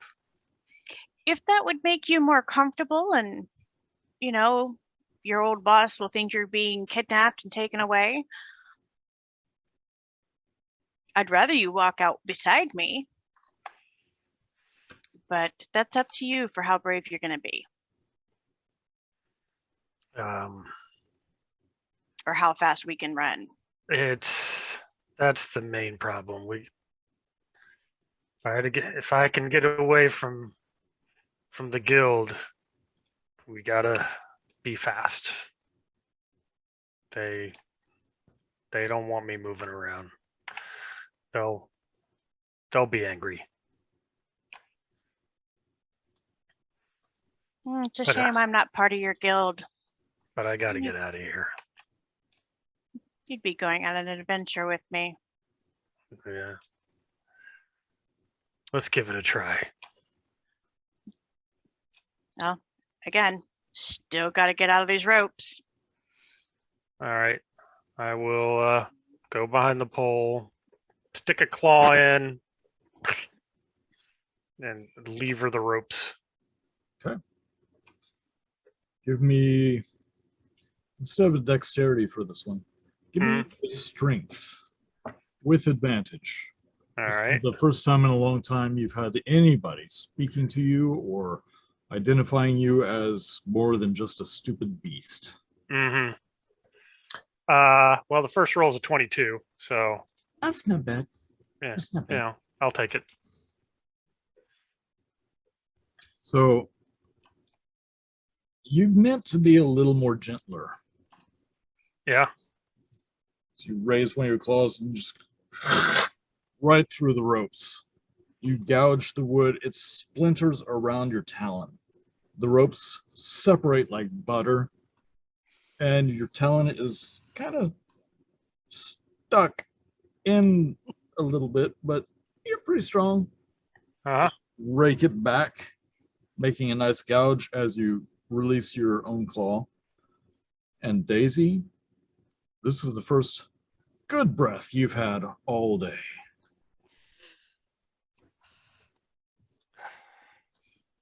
Okay. Okay. Breathing's good. Breathing's good. I usually Yes. wear a blanket when I go out. They put a horse blanket over me to keep me out of sight. Do you want your blanket? Do you want to just take it? I'm just saying it might be a way to get me out without too many people noticing. Show me where your blanket is and we will grab it and go. All right. I go over to my bed, go over to my bunk, pull the blanket off, throw it over me. So I'm basically just a big shambling shape. I've gone to the door and I'm looking to see if it's clear. Okay. As you walk over to the door and Scrack is covered mostly, you grab the rotting wood of the door, and it's not an easy swing open, but as you are trying to pull it open, you see a knife at your eye level. Yeah, that's what I thought. Back in you go. Go on. No. Where am I in relation to her right now? I'm assuming you're probably behind. Right. I'm leaving and you're welcome to come with. He and we're gonna go to the next town and then go to the forest, see what fun animals we can find. So you either need to come with me and be happy about it, get the hell out of my way, either alive or not. That is totally up to you. He has a completely blank look on his face because, as he's usually a low-level grunt, intimidation is what he is used to. Mm-hmm. That didn't happen here. He's a little perplexed. And then he begins to smile.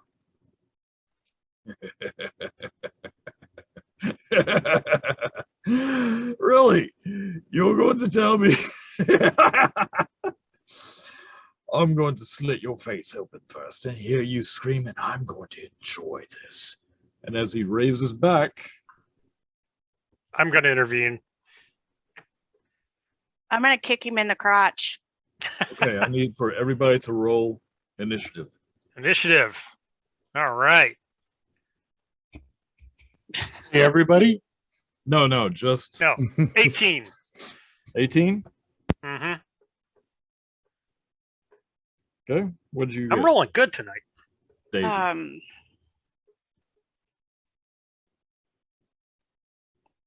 Working on it.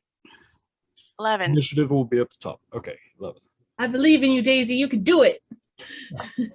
Kick him in the balls. As he raises his dagger or rears his dagger back to take a swipe at you, we will say that Scrack, what are you doing? You've got Daisy right in front of you. You've got this low-level thug right in front of her, and you've got a door frame. All right. So I'm pretty tall. I'm going to put one paw over Daisy to kind of like shove her back, and the other paw onto the guy's shoulder to yank him into the room. Okay. I need you to make... Okay, so to do this, I need you to make a dexterity Okay. saving throw, we'll say, to keep from gouging. Nat 20. Nice. With 21. one move, you don't just shove Daisy out of the way. You hook your claw into the side of his belt right behind a pouch, and both of them go exactly where your claw is going.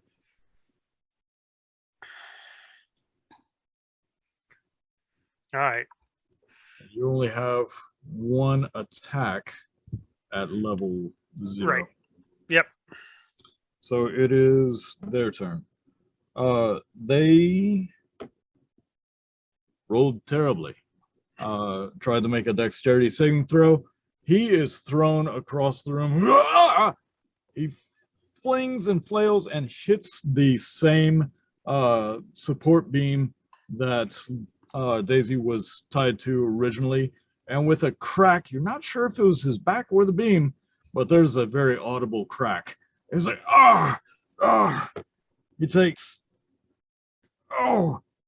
6 points of damage. Something's broken. He's not happy. Daisy, it is your turn. What am I doing? You can attack, you can run, you can do whatever you want. You get one action. I'm going to make sure that he didn't just get killed hitting the beam. You're going to go to his aid? I didn't say that. You can tie him to the whipping post. Not there. I'm just seeing if he's alive, if we need to hide a body or if he's unconscious, we could leave him and use him as a distraction, burn down the barn around him.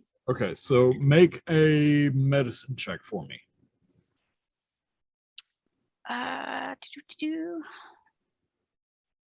3.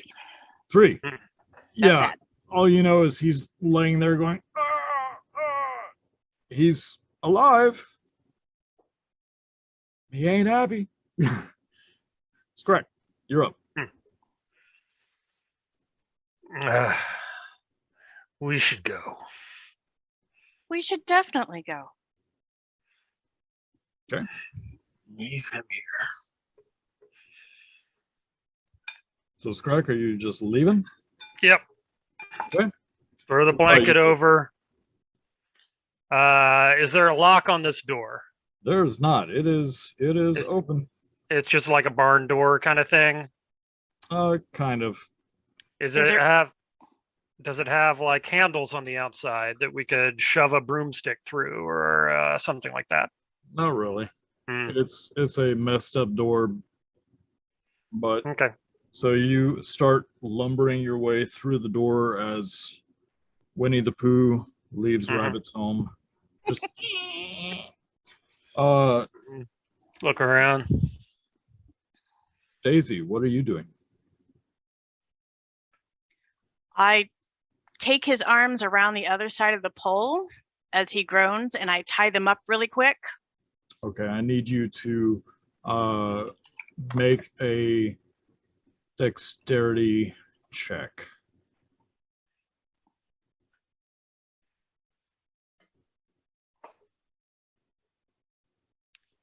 $19. 19. Very nice. Very nice. He's kind of laying there grunting. You grab one arm, you hear, ah! You grab the other arm and pull it around, and as you start tying, his hands are bound behind him. It is now his turn.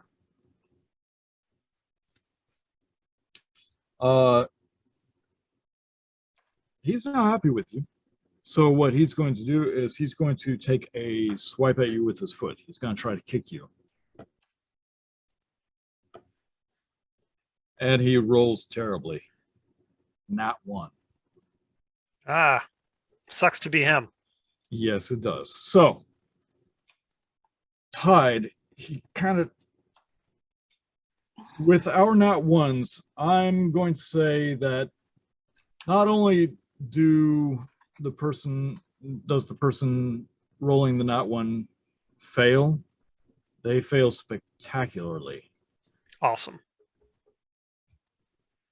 And as he kind of lifts himself up a little bit and he tries to take a swing at you with his foot, he misses, and you hear another as the support beam cracks and slips. And as the support beam goes, you wait for just a second. So does he. The roof doesn't start coming down,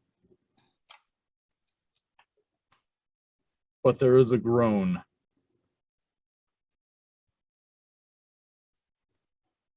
What are you doing, Scrack? I grab Daisy, shove her out the door, slam the door behind us. Okay. Let's go.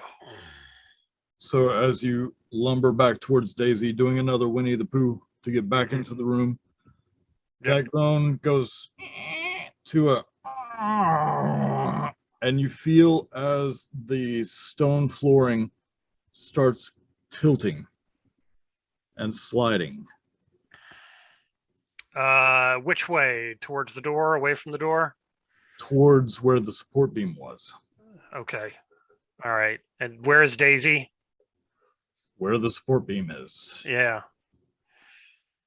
All right. The floor is collapsing.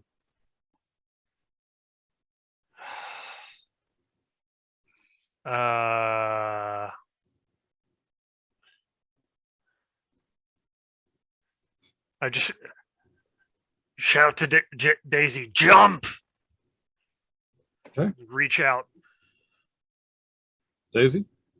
I turn towards him with as much strength as I can, push off and jump, and reach my arm out to try and catch him. All right. You get a choice. You can roll either athletics or acrobatics. Okay, I'm gonna do acrobatics. 9. 9. Not so great. Not so great. In your mind, this is easy. You spin around, see this big lumbering owlbear half covered with a blanket going, "Take my paw." And in your mind, you leap gracefully with your hand out to him, grasping his paw, and he pull you away as the floor. Oh, no, that didn't happen. As you try to jump, the pushing off of the stones just causes the stones to crumble that much faster underneath you, and you feel yourself in free fall. As the floor gives way, you hear the scream of the man who just tried to kill you.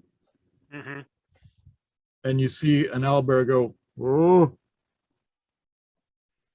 I need do you need dexterity from me? saving throws from All right. Rusty,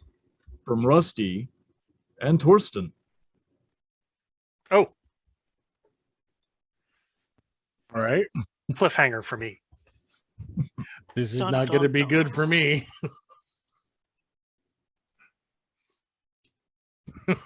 11. I rolled an 8 for a total of 7.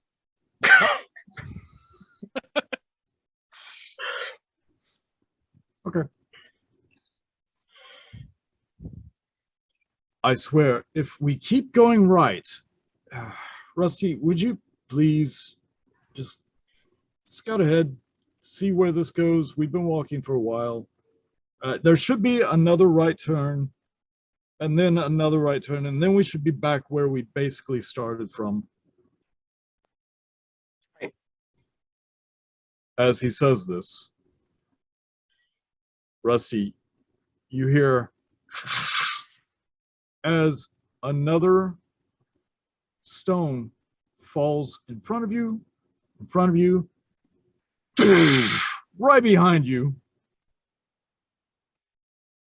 Torsten, you see this, and stones start falling like raindrops. You take, not bad, only 2 points of damage. See? I look over at the guy with the spear. This is why I bought my shield. He's like, "That was great." And as he looks up, he got a nat 1. All you see is stone and a spear standing up until finally it just goes.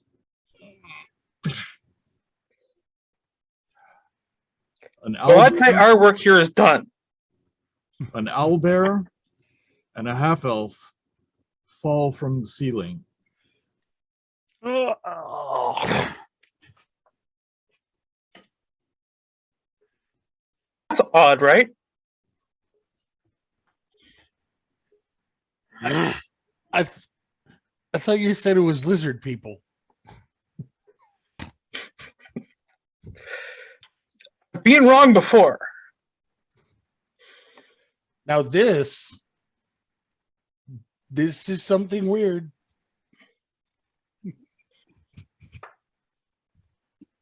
All right, let's go. Where once the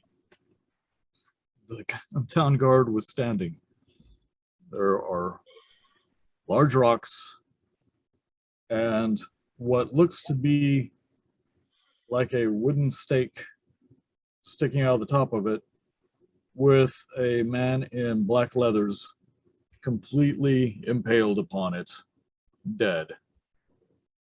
The owlbear and the half elf stand up, shake themselves a little bit, and Daisy, Scrack, you find yourselves nose to beak to nose to nose. And that torch that you were holding, Rusty, goes out. Oh, shit. That's where we're going to take a break. Cool. 10 minutes? That's a great way to introduce us. I like it. Yeah, 10 minutes. All right. Hi, everybody. Editor Mongo here. I hope you're enjoying our first foray into sharing our gaming experience with you all.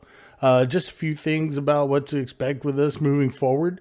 We will have full character introductions coming soon, so it won't matter if you're catching our very first episode or jump in the middle somewhere. You will at least know the players of the game. We're on Facebook and Twitter. I have handles posted right up here. We are currently working on building a Twitch channel, and we'll hopefully be broadcasting that live sometime in the next few weeks. We hope you're enjoying everything else so far. If you are, please take a moment to roll an attack on that like and subscribe button and go for the crit and hit the bell notification as well so you don't miss a single session. Leave your comments and questions below so we can interact with you. We want to hear from everybody. Thank you so much for sticking around. And now please enjoy part 2 of Mid-Dice Crises. Rats. Yay! Yay. Yay! What time is it over there in Texas, Mongo? It is 9:31. 9:31. How about you, Miss Arizona? Mine says 8:32. Mongo, you forgot the part where you mentioned that it was 1952. Yeah. Oh, well, of course. It's Texas. Ooh, we're right. gonna get letters. So many letters. So many letters. Oh my If god. you disagree with what we had to say, please leave a comment in our video saying so. Yeah. And if you just want to comment on the cute cuddly kitten, we have dogs too. Oh, that's great. Let's moon the world. Let's get down. Well, That it's is- better your cat than Mongo. True. Very true. a very cat thing to do. Yes. All right. Who needs to And- see my butthole? Everybody. Hit the spray bottle. So, before we took break, we had an owlbear and a half elf falling with rubble and debris into the sewer system below, meeting a very dapper gnome and a very surprised Viking and a very dead 2 NPCs. Well, that is absolutely fantastic. That problem solved. Who are you guys? And where are we? Answer to question 2. You're in the sewers. Oh, Answer to question 1.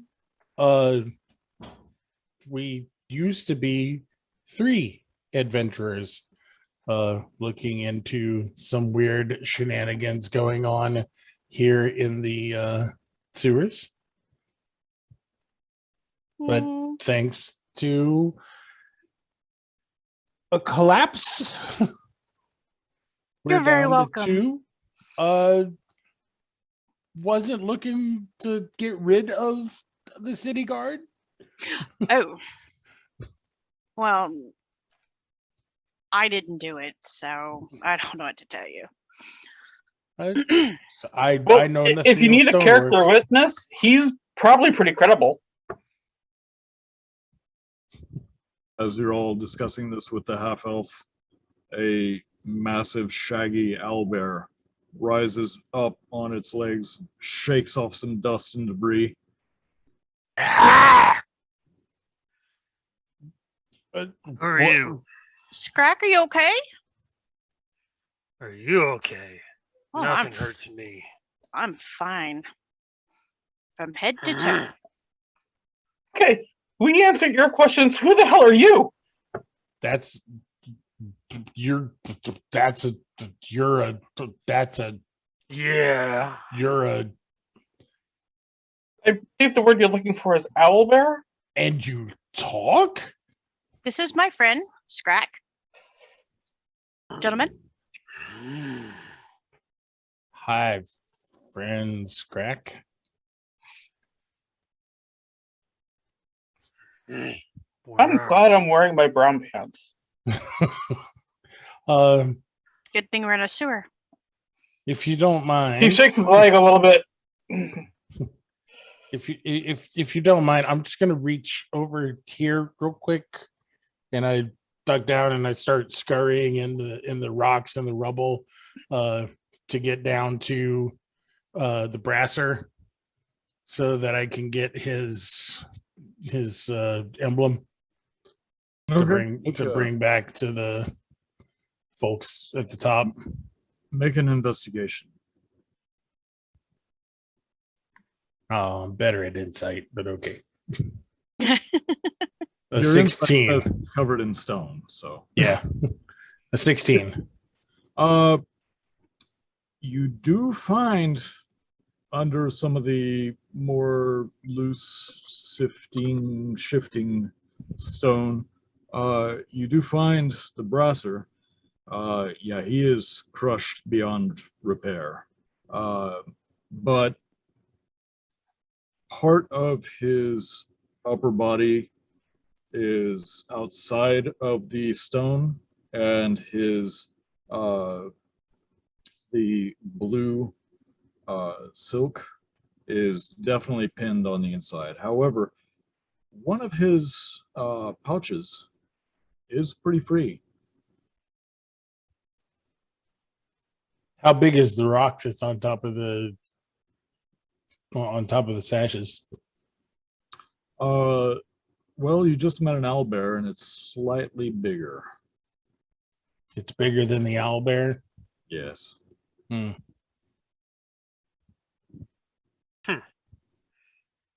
I look at the owlbear and I That's a go, surprise.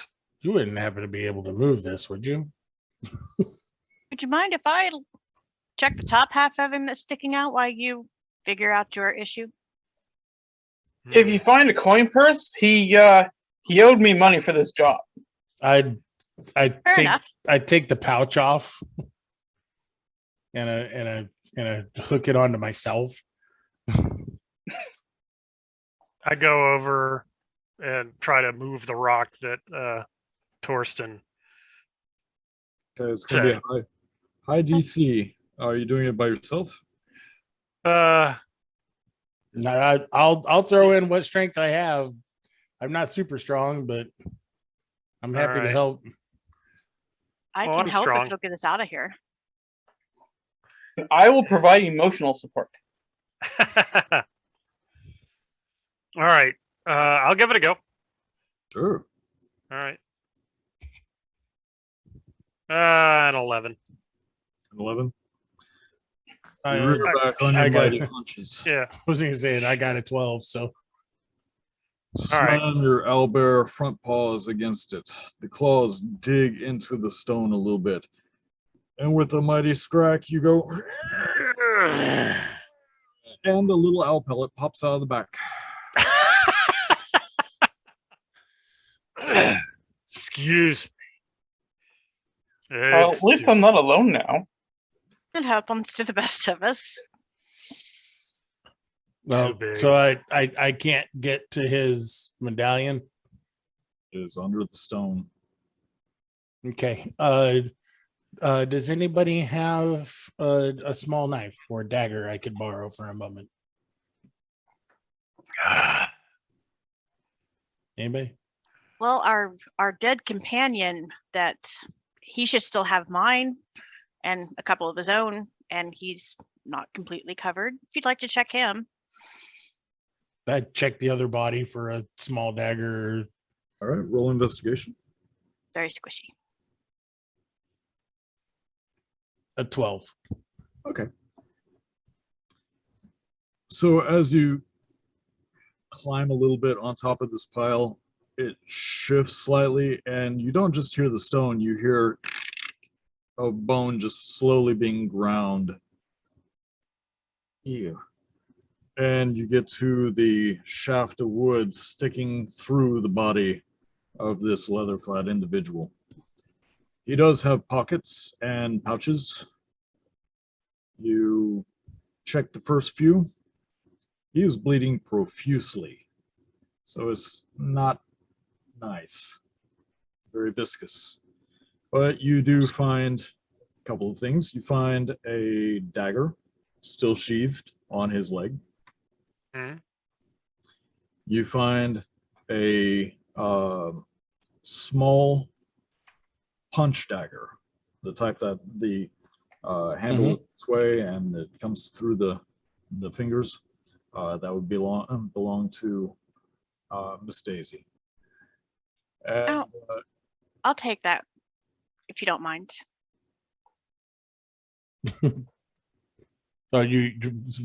Can she see it from where she's from? Oh, I'm sorry. I assumed you held it up. No, I'm just gathering what I can from him.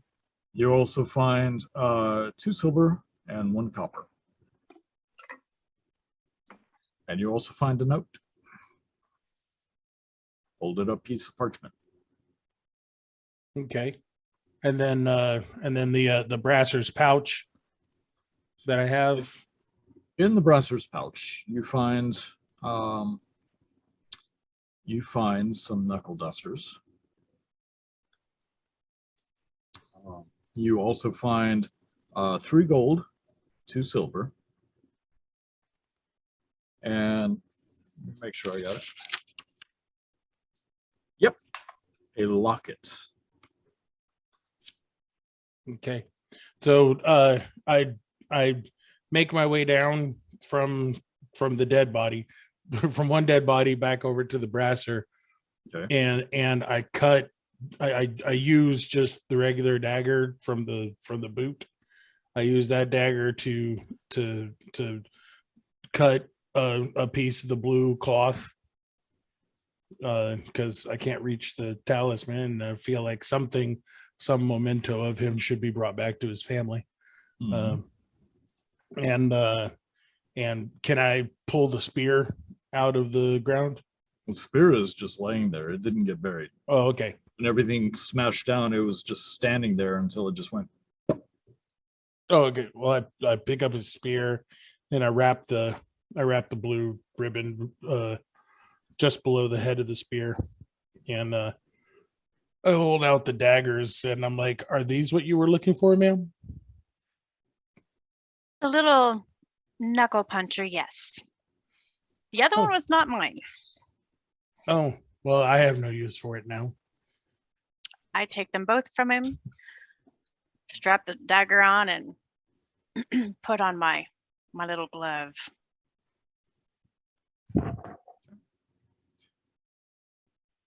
As you have this exchange, the owlbear is standing, walks up, gets real close to just standing next to Rusty, as they're both watching you.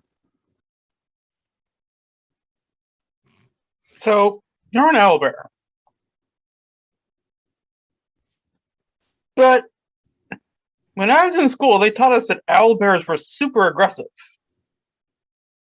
No offense or anything, but you seem less than mildly aggressive. And you can talk. Or so he says. Let's Oh, not anger him. I I don't know what we're doing here. But we have to leave soon. Stones begin to fall again. That's our cue. Is there another way out of here? Or We're going that way. we'll go with you. Anybody got a light? Rusty, onward. Let's go. Let's go. Yeah. Shut up. The torch? Anybody got a light? No. Rusty will. What very little light is coming through that hole is starting to get a little bigger, although it is pretty high up. Stones begin falling, collapsing the tunnel around you. Mm-hmm. If you want to try to go back the way you came, you my guest, or you can try to run ahead. Right, go forward. Go forward. I do not want to die under a giant pile of rocks. No. And moving with haste is good too. My last name is not Lannister. Let's go. You know of the famous Whitestone Lannisters. Mm-hmm. All right. So as you move forward, you may not have noticed, but in the cracks and crevices where the stone is not loose, there are little red eyes following you. As you make haste to get away, the rat scampers down, runs up to the felled brasser, and in the smallest pool of blood, rubs its head, climbs up, and where blood is dripping down from the wooden support beam that's through the rogue, rubs its head on the other side, getting a little bit on each side, and then scampering double time as fast as it can towards the direction you're going. With that said, the sun is high and the sky is blue. Light wind, and it is a great day to be in the market. Man, those nuts are just, the smell is everywhere. You love those things. Everybody does. Everyone loves the king's nuts. So messed up. You have no idea. Riona sets up her stall, starts selling her stuff. Before Haskar goes and buys nuts, she just shoves the llama hat on him to advertise. Like, go advertise and get nuts.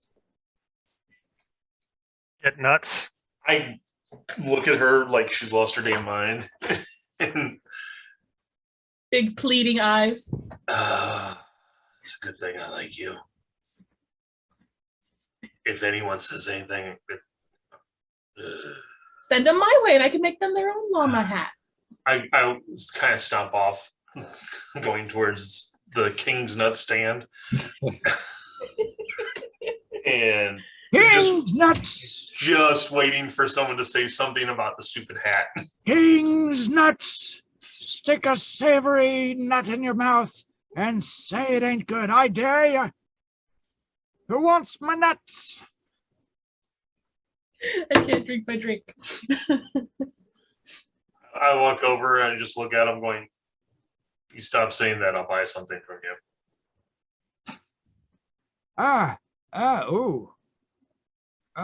You see this elderly for a dwarf with dark tanned skin, because he is one of the dwarves that has forsaken his mountain and has decided that life in the sun is extra nice.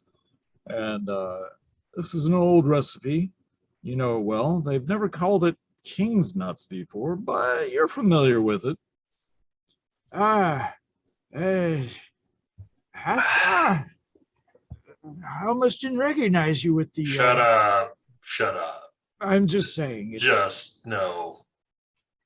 I mean, it's No. good. No. I stick my nuts. No. Sorry, Habit. I take my Habit. I take my ball and just like start slapping up against my hand, going, you know what stonemasons do with these?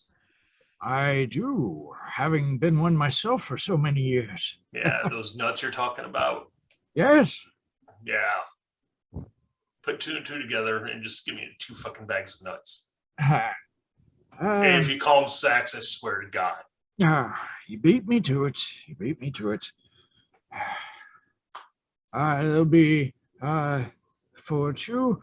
It'll be 4 copper. I hand 5 copper. Oh, big spender. That's for not saying anything about the stupid fucking hat.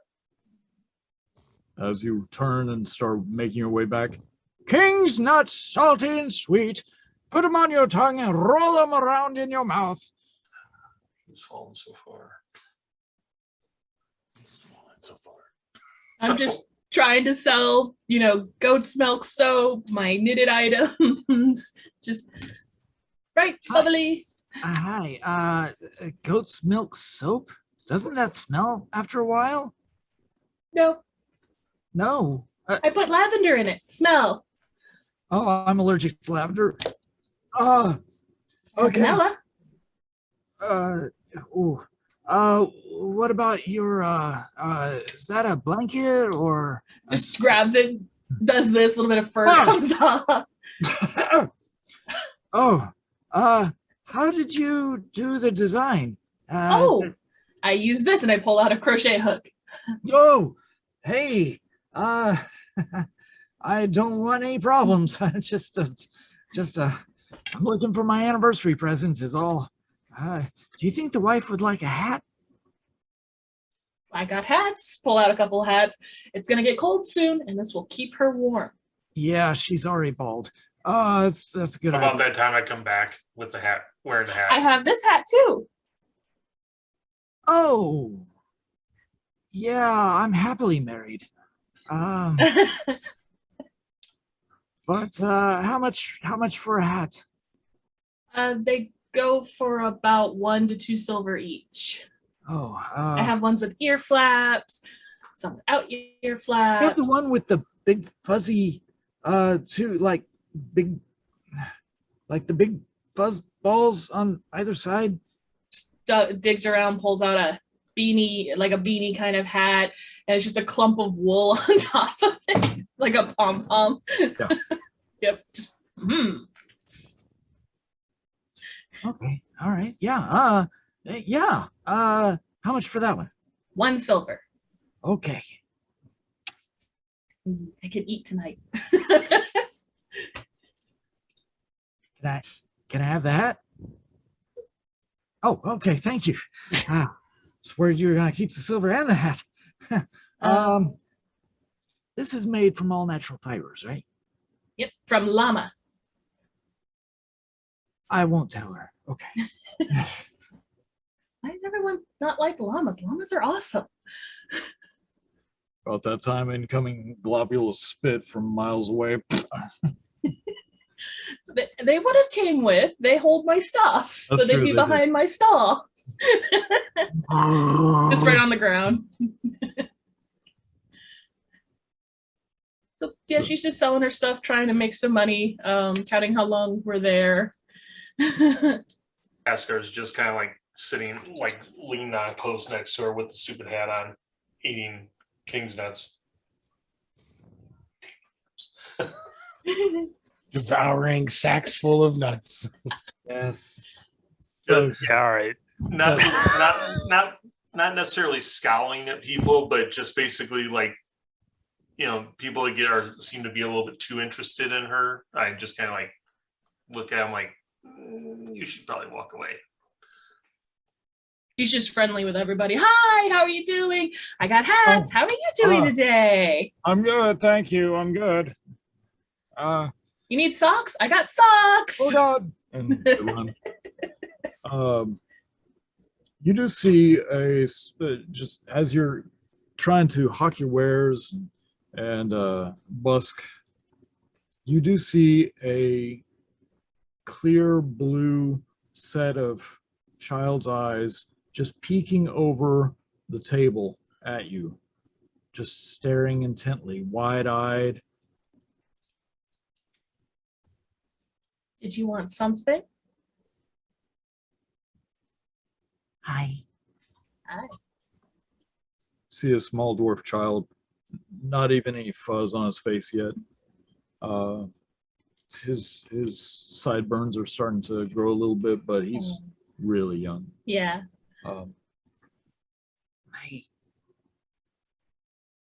My friend said that sometimes. I'm sorry, I'll go. No. Tell me what you want. He says sometimes you make llamas. I do make llamas. I look over at Haskar and I come here. I walk over and look down at the kid like this. With the llama hat. Like that? That's really nice. Did you want it? Oh, thank God. I take it off my head, put it on his head. So I'll your pay. full-sized dwarven head with this Mhm. knit cap on Yeah. has stretched it a bit. So when you just drop it on the kid's head, It's warm, but it's a little smelly. I roll it up a little so it's like, there we go. Tell you what, you don't even have to pay for it. I'll pay her for that. Just Okay. because you get to wear it now. It looks good. It looks better on you anyway. missing tooth, I got a llama. and he starts running. I got a llama. I'll just make you another hat, Haskar. No. Already starts pulling out crochet, just like. I give her 3 silver for the hat. Pays for your food. I roll my eyes and go stand back over in the corner where I was standing, like just lean up against the post going. So you notice that normally there's some interest, but people are kind of giving your booth a wide berth. Like your table is attracting people, and then they get a look of, oh, and they go around. Keep smiling and just, hi, how are you doing? Oh, I got this. Did you need this? You don't need that. Oh, okay. Did you need this? No. Oh, no. Okay. Haskar, no one's saying hi. I get up and walk over across the street from where she is and lean up against the wall over there and just watch the booth. Okay. So as you are watching people flowing to and fro, the ones that do look interested for a moment kind of stutter in their steps when they get close and then hastily move away. I'm trying to look at what they're watching and see what they're noticing. Make an investigation check. Sure. Just work on a hat for Haskar. 8. 8? I'm too distracted by the hat. It's this bright pink hat, just like. Oh yeah, it is a big, fluffy, pink, super fuzzy llama hat. And you can see as fast as she is at knitting, it has arms just sticking straight out to the side. But you don't quite see why people are avoiding.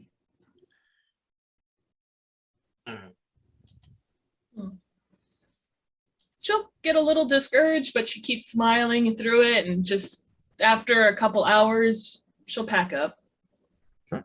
Because she still has to go shopping. Right. We'll have no food for the night.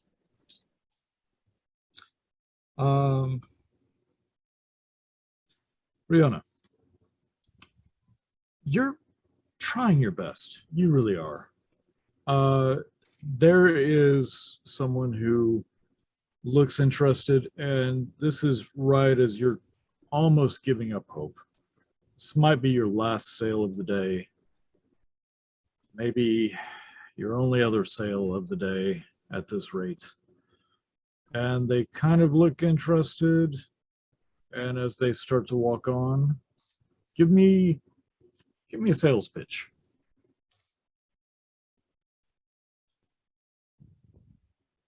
I'll look him up and down, and then I'll say, you know what? I think you need a scarf. With winter coming, you're going to get cold. I got a really nice scarf. It's on sale. This is a large, like obese lizard folk. Oddly enough, most lizard folk wear nothing at all, if only a loincloth. This one, he has fine crafted pants, a waistcoat. He has spats over his feet, and he's walking with a cane. And as he looks at your wares, he looks up at you. One tongue flips in and out. And he's like,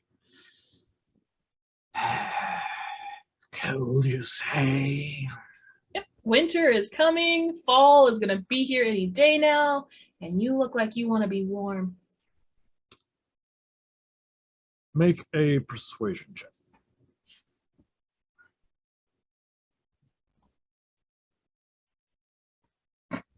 10. And I'm just like, as you're just like, you pull out your whitest, most colorful, he's dressed in all shades of grays. You're like the Doctor Who scarf, Doctor Basically. Four. He's like, Tempting. Let's see. and he reaches and he's like, oh, I left my wallet. Maybe next. and he looks down under your table and he's like, Are you selling those? I look under my table. under your table. As you look, you don't see anything at first. Make a perception with advantage.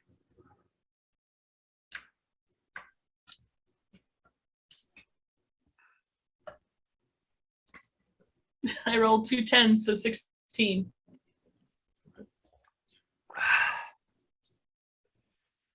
Does a 12 hit? No, it doesn't. I have 13. Nice.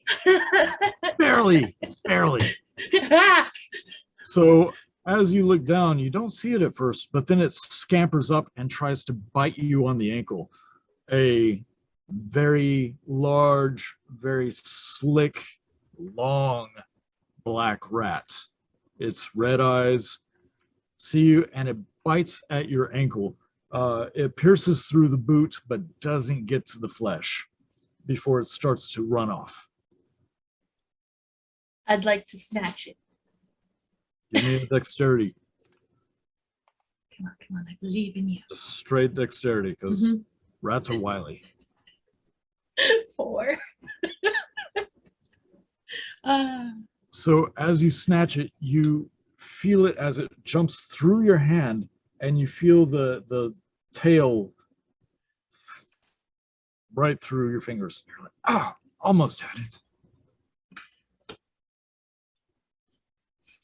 I just kind of look up over. I'm like, I peek up over the table and looking around for Haskar, and I go, rat. I beg your pardon. I asked you if they were for sale. Oh no, I don't sell rats. I sell clothes and blankets and stuff. I had rats under my table. That's what interested me. Oh, is that llama milk soap?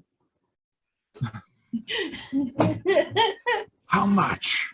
As he um, just whips out a gold piece and slaps it down. I just hand it all to him.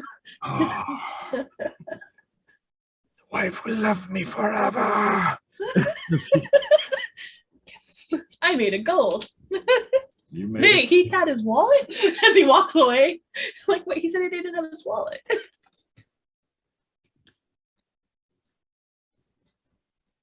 I try to watch where the rat goes.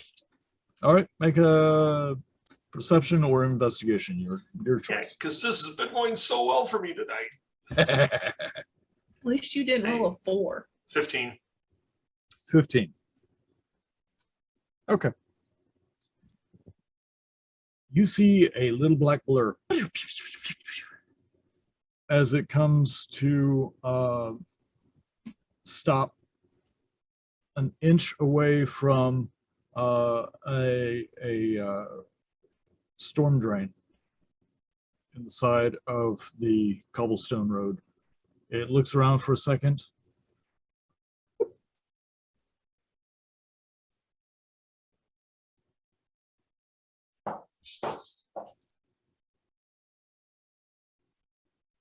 I'm gonna go under my table and see if there's more rats. Roll an investigation with advantage. Yeah, rat. 21 with a natural 20. Nice. Because it matters right now. It does. It so matters.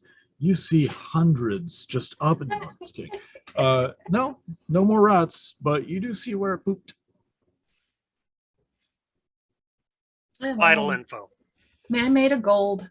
Just start packing up my stall. I'm gonna buy meat, and I'm gonna have actual meat stew tonight.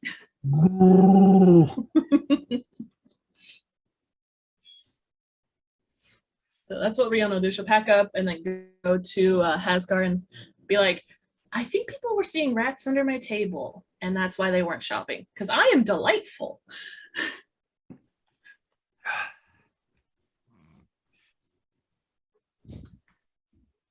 So as the afternoon has gone on and you have made a gold and 5 silver total, 3 of which were from Haskar. Yep. You do see that people are not staring in horror at your booth anymore. You've packed up the majority of it. Oates, he's not having it. He doesn't want to carry the load back. If you don't carry it, then you don't get any food tonight. No. I don't want to hear it. Carry it or no food. Just so used to it. Just With a little cajoling, you're able to do it. Put it on. how much would the meat be as I'm going shopping? Because I want to buy like a hunk of meat. So if you're wanting to go down a few booths, there is a fishmonger. There is someone who is selling raw meats, and another is selling actual cooked meals. They have a very wide, almost communal looking metal bowl on hot coals.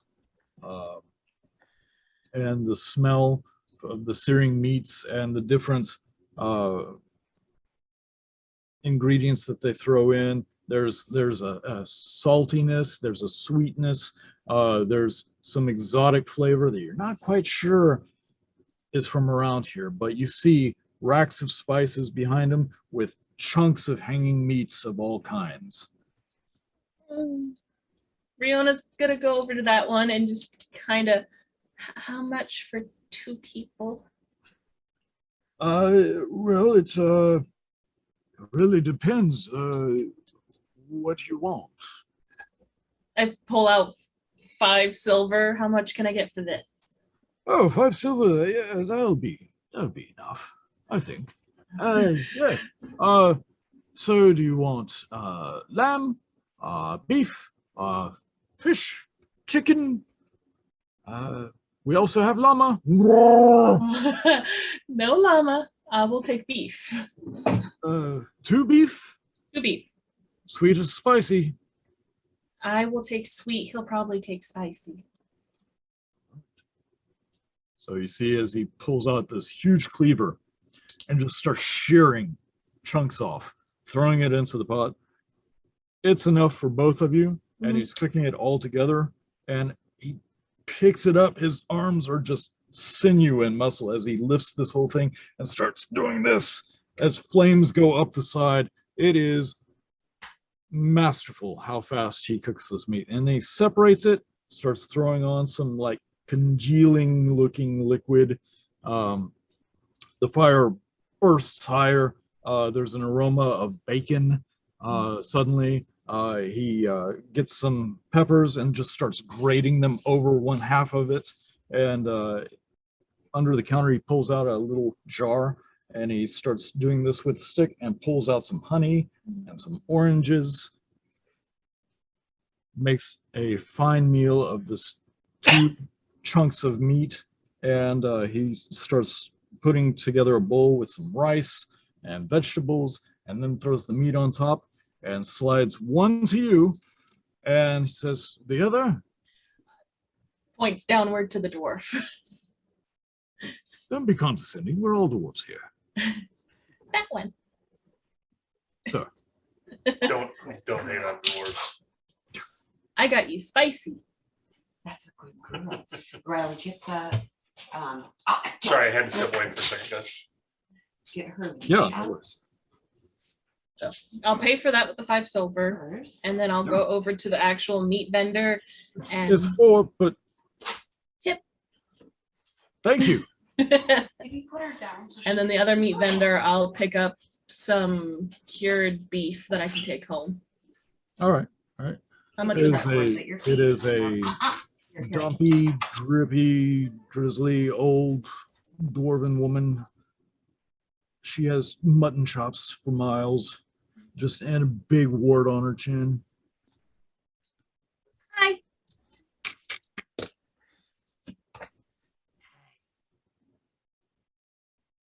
Meat? Cured meat, so I can take it home? Much. How much can I get for a gold?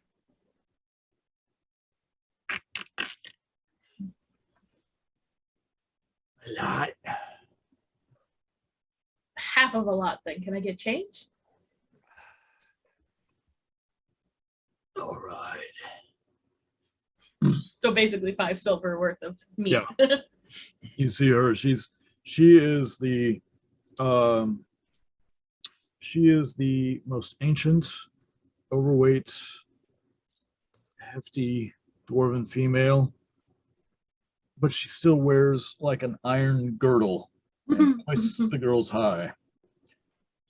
It's like gets out some what look like strings at first, puts her hair up in it, gets the old kitchen hairnet, Medieval hairnet.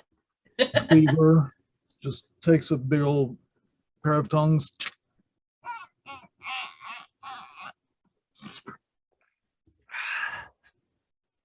Paper or burlap? Whatever is free.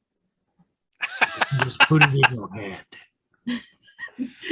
I pull out like an old blanket, put it down, put the meat in it, just yep. And then put it right on oats. I whisper in her Riona's ear, going, "That's the creepiest old woman I've ever seen." Just I pay and I lean in and be like, my friend Haskar thinks you're pretty. I trip her.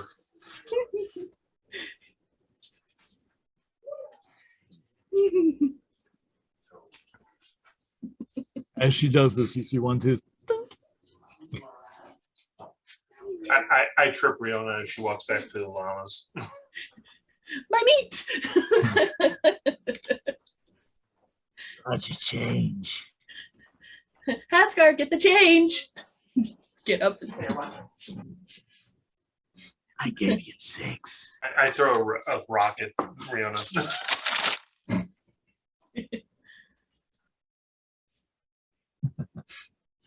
So get a change, and then we'll head out.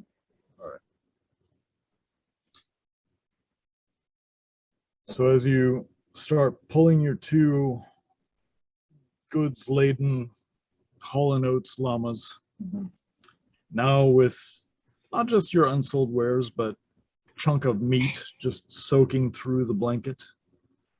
Meat Need to put that on ice. Nom nom nom nom nom nom. Yeah, some of the spice did make it into your suite, but it's not bad. Not bad at all. You hear a lady squeal, and you see a flurry of movements as a dwarven woman is just beating the ground all around her. It bit me! It bit me!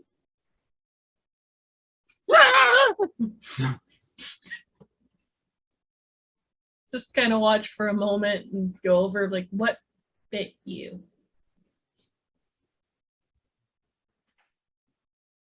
Didn't see it.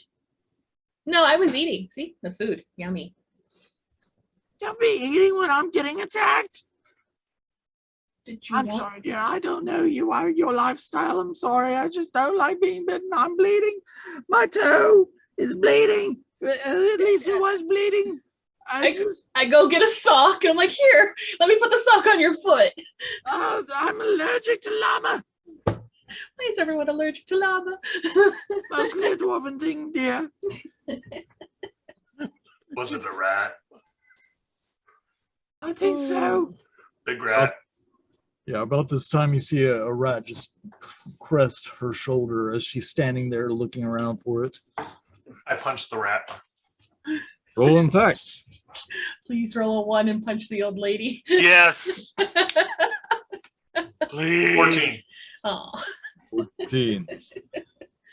So you see it. I can't see it. It's rolled out of the way with a 20. 20.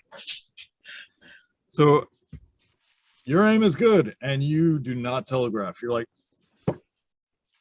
as you go for it, the rat just lithely just climbs on top of your hand as you pull your hand back, and it tries to bite you.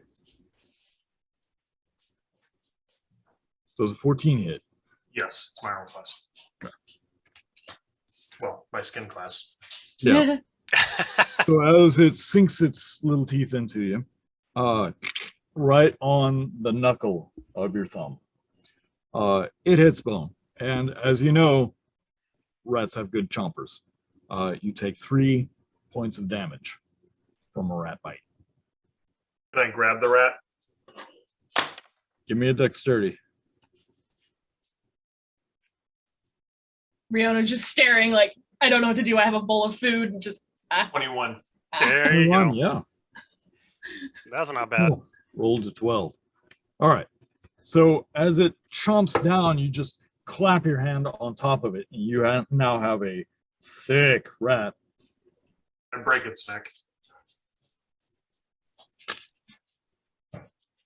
The tail just drops. Haskar, that could have been my friend. I hold it out to her going, here. Just hold the dead rat. I'm like, That's sad on a few levels, Eddie.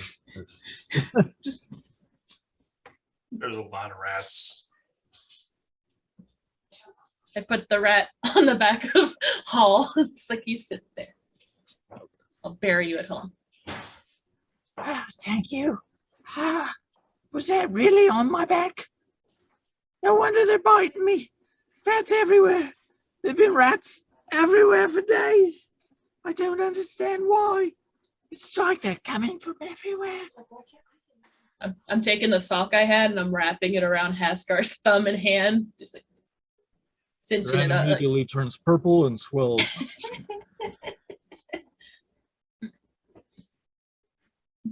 I'm allergic to lava. ah. It's a dwarf thing.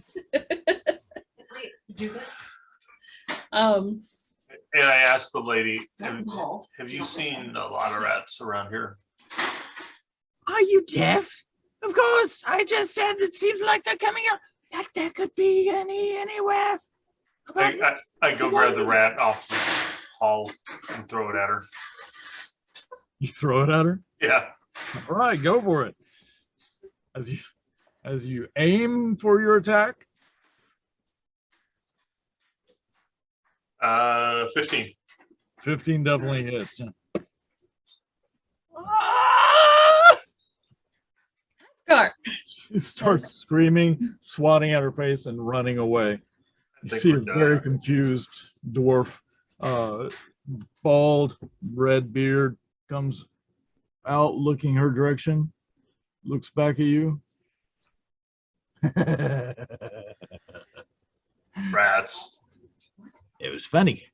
I thought so. Yeah. A rat? Like Yeah. that. That big one right there, yeah. Yeah, I've been noticing there's a upswing in the rat population. It's like there's a bunch of rats. There's a bunch of rats. Rats. Are That's a you lot of leaving rats. cheese out? No, I mean all over the city. It just seems like they're just. And he holds up his hand, and you see little bandages all over his hand and arm. I don't live in the fanciest place. You expect a rat bite or two, but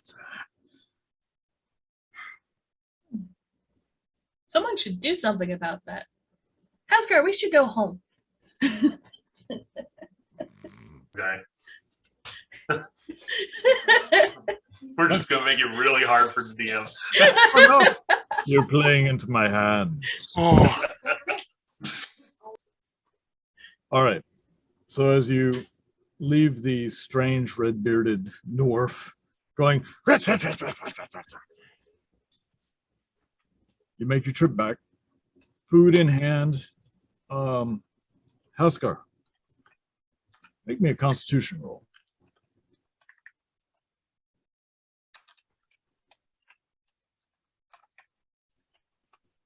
Just saying it now. 21.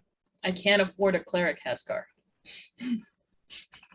So as you are walking, you have the sock wrapped around your hand. There's no fork or spoon or anything like that. You're having to eat with your hands, so you're being as gentle as possible.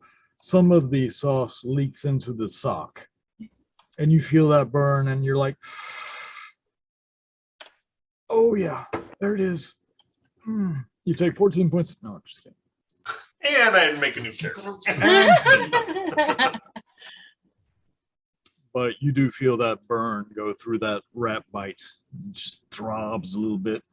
But eventually, you do make it back to the farm. The sheep are everywhere. You didn't put them up. I just. Half the crop is gone. Haskar, unload. And I just start running around trying to gather all the sheep up. Like, get back. Just have my quarterstaff, like, yo, get. I just start laughing, like. And as you all continue to unload, unpack, and corral, 4 intrepid individuals in the sewers, what are we doing? Well, we're obviously moving forward. on. What is forward? Do we have any sense of direction with the sewers and where they go? Well, we had come through the entrance, went forward a bit, right, then we We took a made right. another right, and then there were some more rights, and No, we we were supposed to be back where we were going to start. We only took one right, and that's when things caved in on us. We can't get back the other way, so we're continuing in the right pattern. To go where? So we're trying to find something that doesn't seem right. As you say this to a talking owlbear. We have to leave town. I thought we were heading towards the exit. Are we not heading towards the exit? What do you mean we're looking for something strange? I think we've found enough strange for today. To say we have an owlbear at the moment. A talking owlbear. Very intelligent. Yeah. I would like for everyone to I'd like for everyone to roll an investigation down in the sewers. 16. 8. 13. 4. Daisy, you see a little bit better than the others, but that just comes with your heritage. That torchlight, what little there is left of what they could gather and rekindle from the torch, it's not doing you any favors. You can't really see, Torsten. You're just trying your best. You're holding your hand out. You're rubbing your hand across the wall, making sure that you're still going in the same direction. Every once in a while, you come across something fuzzy. And you're like, ah. Rusty, you're just happily charging along with that torch. It is right here in your face, blinding you to everything else. Don't want to see it. But, Scrack, Hmm. your sense of smell Yes, is pretty good. it is. As you take a deep breath in, you can smell a few things. The dank sludge that is in the sewer all around you. Hmm. The smell of whatever is living down here. And that smells awesome. Yes. But you can also smell fresh water.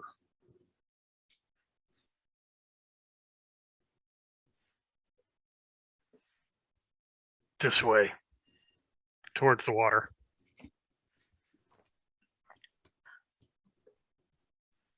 Walking beside Yeah. Scrack. No. Shamble off in the direction that I smell the fresh water. So as you wander, every once in a while, each of you, without having to roll for perception, you feel something skitter across your foot. You can hear a little squeak here and there. Hmm. And just out of the periphery, every once in a while, you see red dots. Right. Quietly singing to myself, I always feel like somebody's watching me. And as you travel on, the smell of that fresh water is getting clearer, stronger. The smell of the sewer is going away. Under your feet, Scrack, you can feel the hewn stone bricks that make up the floor of this sewage system. Hmm. Eventually, they're all smooth. This is a natural area. A converted creek of some kind, one would think.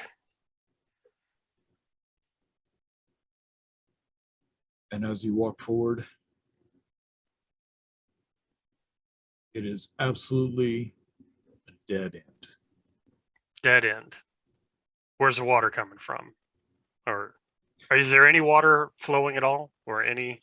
There's not. Either make an investigation or nature check.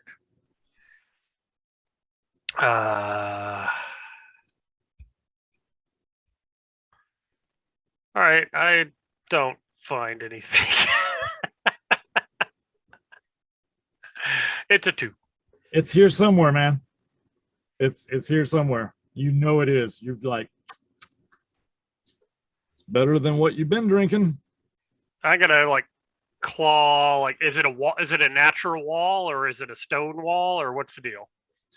So the floor is a stone floor. Uh You've left the sewage sludge behind. huh. It zigged as you zagged, but you don't really have much dirt or soil. As you come to the dead end, you can scrape at it. Some of it is rock with a few little bits of shale that break through, and you can definitely feel in that shale that you loosen there is it's not as solid as it should be, like it's worn away. All right, I'm gonna scratch at it.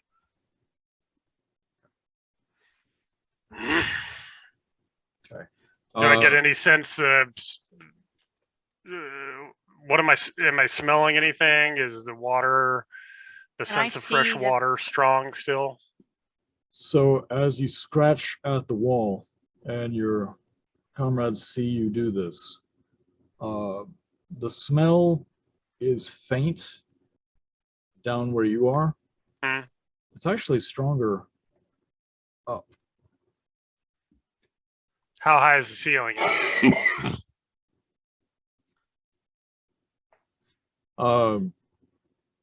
You look up, it's climbable. It Well, I has mean- some outcrops that looks like a natural cavern. Hmm.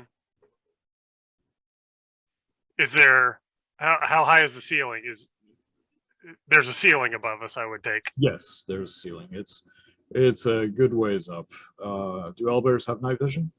Yes, dark vision. Yeah. Dark vision. He's saying night vision.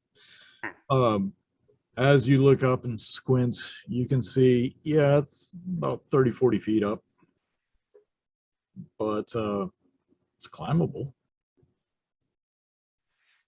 Climbable by him or climbable by all of us? I mean, if it's climbable by him, should be I'm a big, climbable heavy by all of guy. them. You could climb anything I could climb. Well, no, I was more thinking he has claws. He can drive Yeah. into the wall where I do not. Yeah, but I'm also like 400 pounds, so like Mm. the claws probably balance that out. Hey, Mr. Owlbear, sir. Would you even notice an extra 40 pounds riding on you?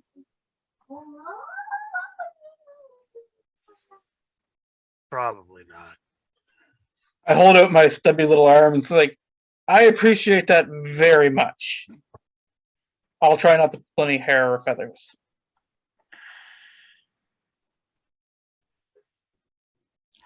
Okay. Rusty, roll acrobatics.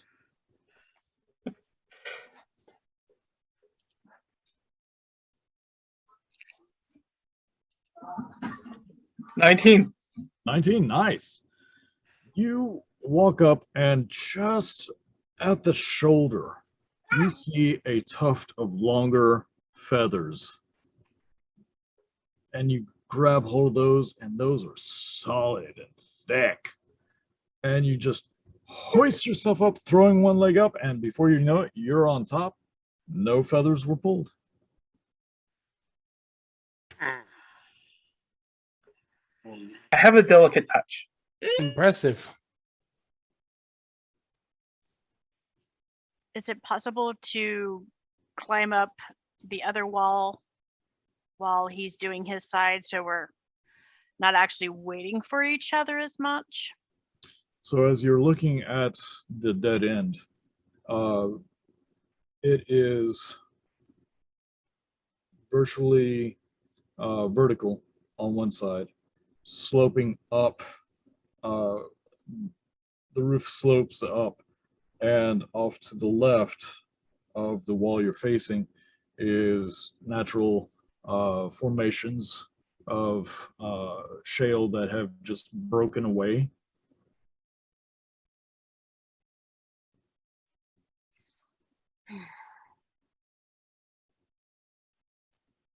Well, let's see if you make it up the wall. All right. All right. Scrag, I am going to need you, if you're going up that way, I need you to make 3 checks. All right. Let's start with acrobatics. Okay. 15. 15. Nice. As you put your first paw up on to some of the shale, it's almost like a table. It's pretty big. And as you press down to put your weight on it, you hear it go, but it holds. All right.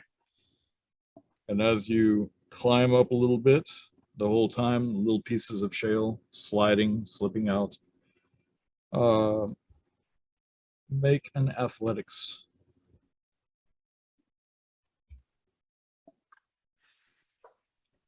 8. 8. Yeah, not so hot. Not so hot. You're doing pretty good. And as you put your large clawed paw upon the next wide area, Hmm. sit up on it, and you're up, and it slides. I need you to make a dexterity save, please. All right. 7. 7. As it slides out from under you, 3 of your paws go one way while one of your paws stays the same. And you grab hold of whatever is available. Nails wrapping into the shale, pulling chunks with it. You scrabble and scrabble. You are a bear, an owl bear, holding on with your front while the rest of you dangles below. Rusty, what are you doing? I'm holding on, putting my belief in an owl bear. Okay. Maybe foolhardy. I'm rolling like usual now. So for this next roll, All right. if you are assisted, we'll give you advantage. All right. Well, how high up the wall are we? First off, Rusty, are you going to assist? What am I assisting him in? I need you to make a investigation roll.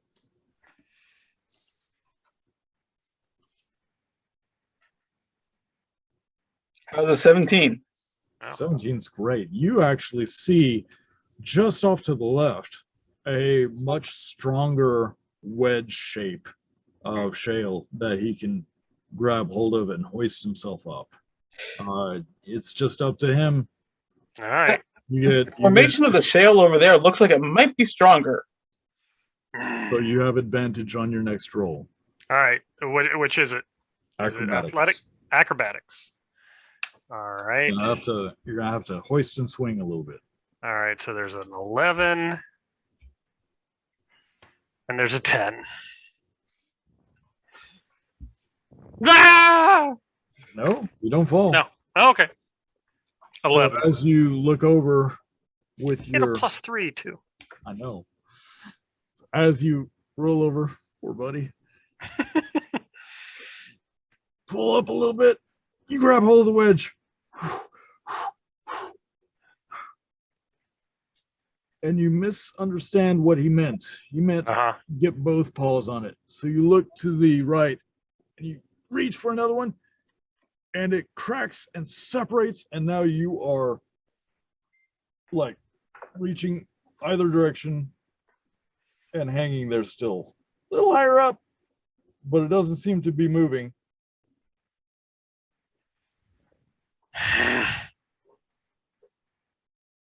Give me a nature check. Nature check. All right. I'm going to look around. 10. May I assist him in this? Sure, you're his lookout. All right. And I guess Daisy and I are just watching all this happen. Got an owlbear dangling above you. Yeah. That'd be a 5. Whoa. It was on that 20 and just Oh, yeah, I know. I had a 17 and then 10. Oh, God. So as Rusty's like, maybe over there? You take your back leg and you just try to get purchase and you slide like a cat on a Right. snowy hill, just Right. the whole way down a screen door, leaving Mhm. gouges where your claws all are until you just go and you're right back down where you were. Did I? Yeah. Was I able to sense anything higher up, like what the nature of this area? Are we still in the town? You got the sense that this is a old cavern Uh-huh. that was repurposed by somebody to work in the sewer system, and that Okay. where you are right now, there should be water somewhere near that made this structure.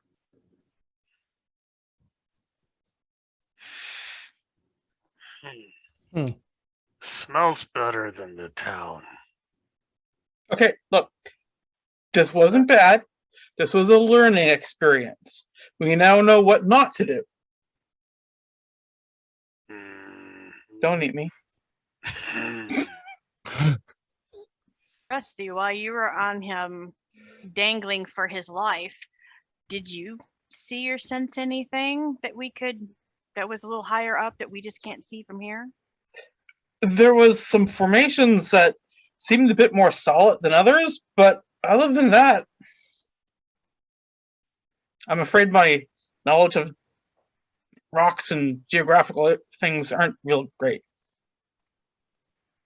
How about beady eyeballs? See any beady red eyeballs? That I did not. Been seeing a lot of those. I've Does been anybody trying have any to- rope? Any Rope? any rope. No. Any rope? No. No, all my stuff was taken away from me when I got kidnapped. So during the course of this climbing and sliding exercise, Hmm. two things have happened. One, the gouges made in this soft rock Hmm. are pretty deep. It's loosened some of it, Right. but Any leaking of water coming through it or anything? not that you can really tell. But at the same time, while some of it is rather loose, Mm. there's some good handholds now. All right. Can I start climbing up there? I weigh a little less and Absolutely. might be able to go.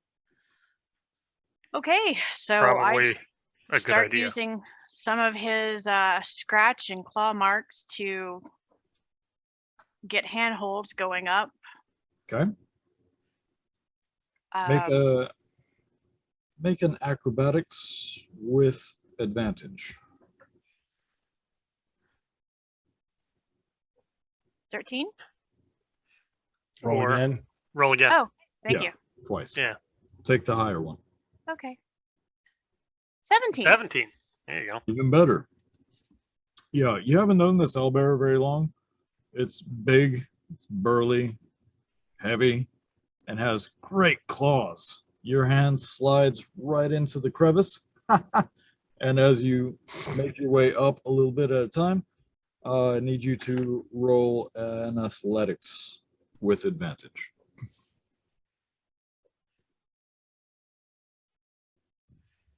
All right. Next go with- roll. Oh, 10. Go with 10. 10? Okay. You get to about the same area, and it is a mess up here. There's a lot of stone that's slid away, kicked away, gouges and rips, and smooth surface. Make a perception check for me, please.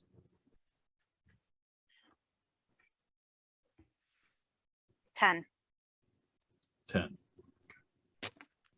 Dark. It's dark, even with your dark vision. Not the best.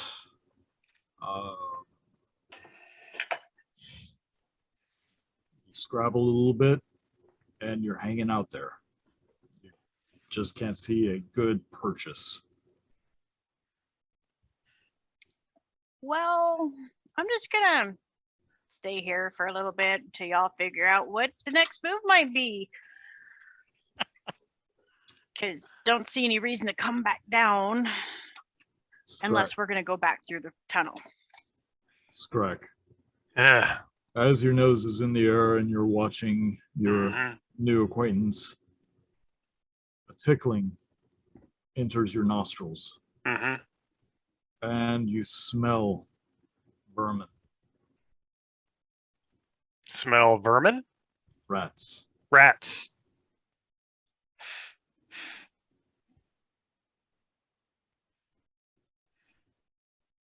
I look around, see where, nose around, see where the smell's coming from.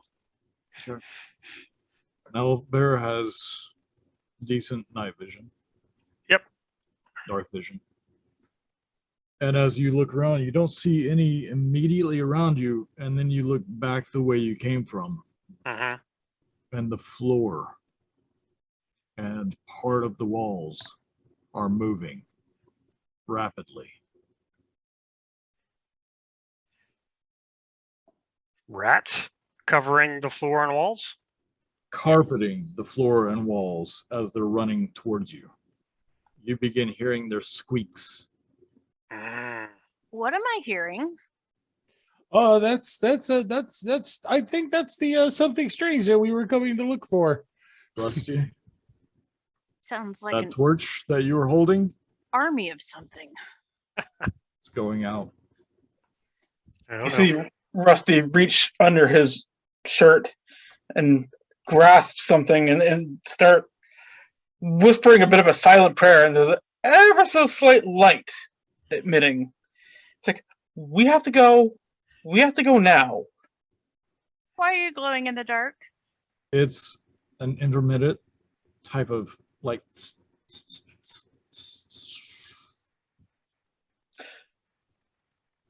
Throw me.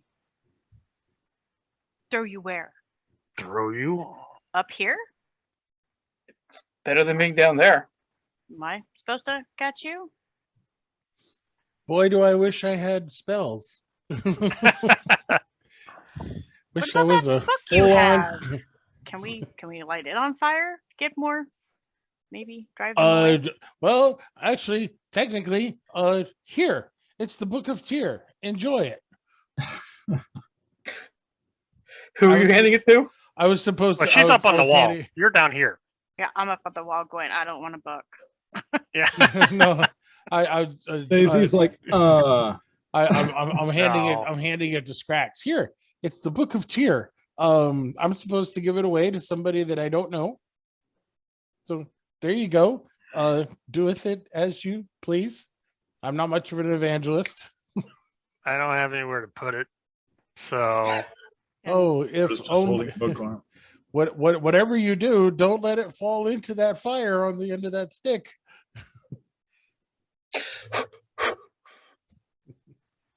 Rusty, make a nature check.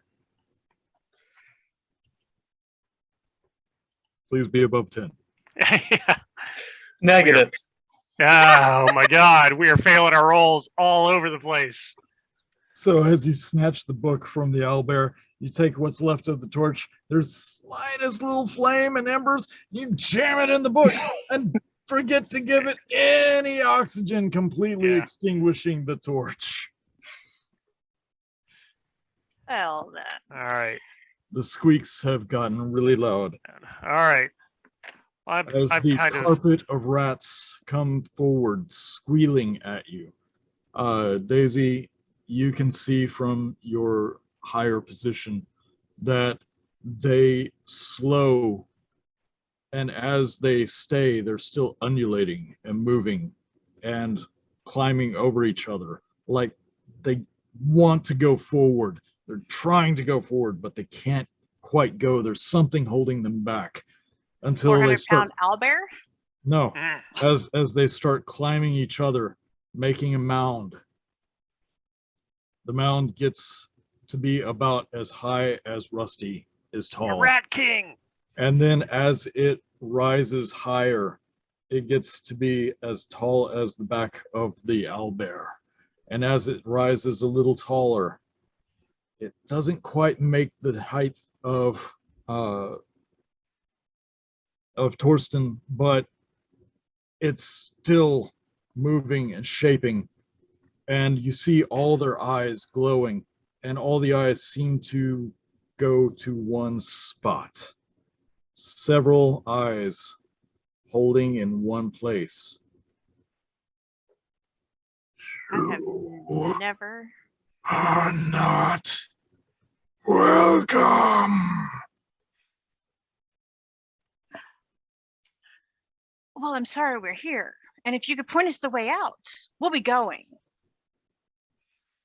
Screw that. That's enough for me. What do you do? Charge. Dinner is served. You're attacking? Yeah. All right, you get one attack. Hmm. Go for it. Okay. Initiative? Nope. Or Just do your All right. attack. all right. What am I doing? So beak attack. 17. 17. As you charge ahead, you let forth a screeching, growling roar, and you barrel through, and your claws slash, hitting so many rats they just scatter and fly everywhere. Many of them sliced in bits and chunks and bloody. And as you go through them, you feel them crawling all over you, and they start attacking and biting. I'm going to roll them as one entity. All right. 16 hit. Yes.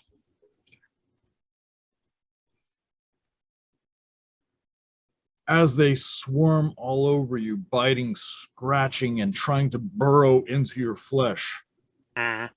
you take 6 points of damage. Zoinks.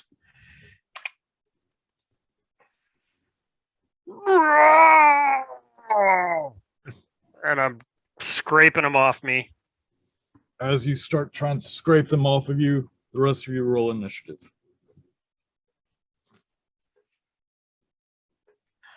You too, Scrack. 8. 8. Me and Hasgar just walking home, enjoying our dinner. You know, it's been a pretty good day.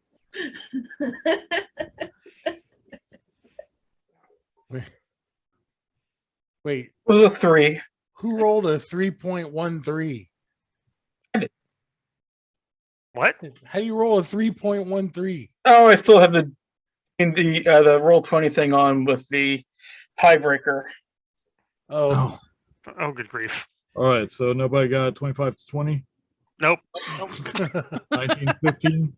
I got an 8. Daisy got an 18. I got a Daisy got an 18. 2, Scrack got a 2. Rusty got a 3. 2. Okay. All right.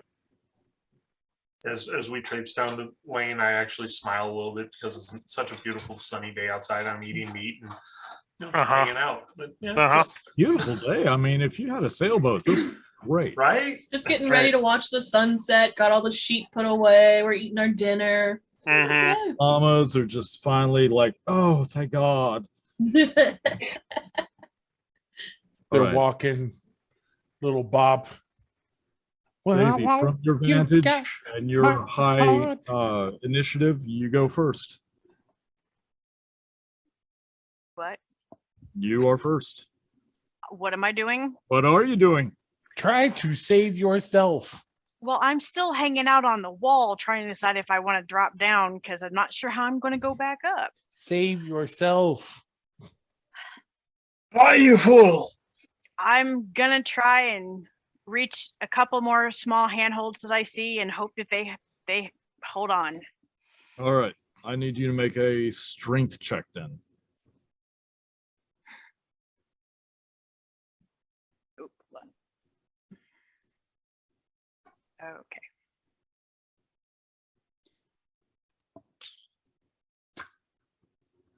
Seriously. 21?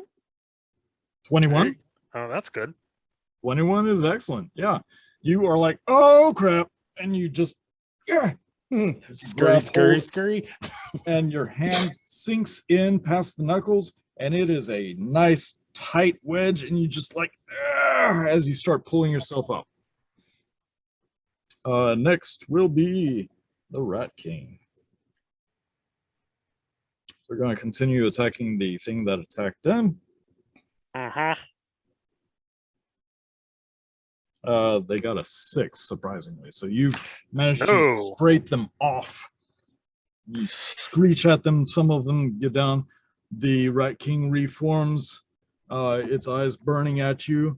Leave! Right. Torsten, you're up.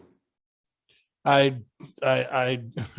I respond to the Rat King while holding up my shield. I go, leaving. Yes, leaving. That's exactly what we're doing. Let me grab my friend here. And I grab Scrap by his blanket. Yeah, fur. And So start. you're going through the rats to grab him? Well, I'm reaching for him over my shield to pull him. I'm like, we're leaving. Just let me grab my friend. So he barreled through the rats. Well, I barreled up to them.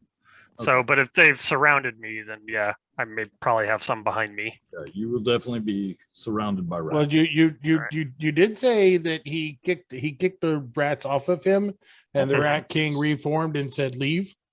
I So did use those words. so you know, if I can get to Scrack, I'm just gonna grab him and pull him back, and let the Rat King know we are leaving.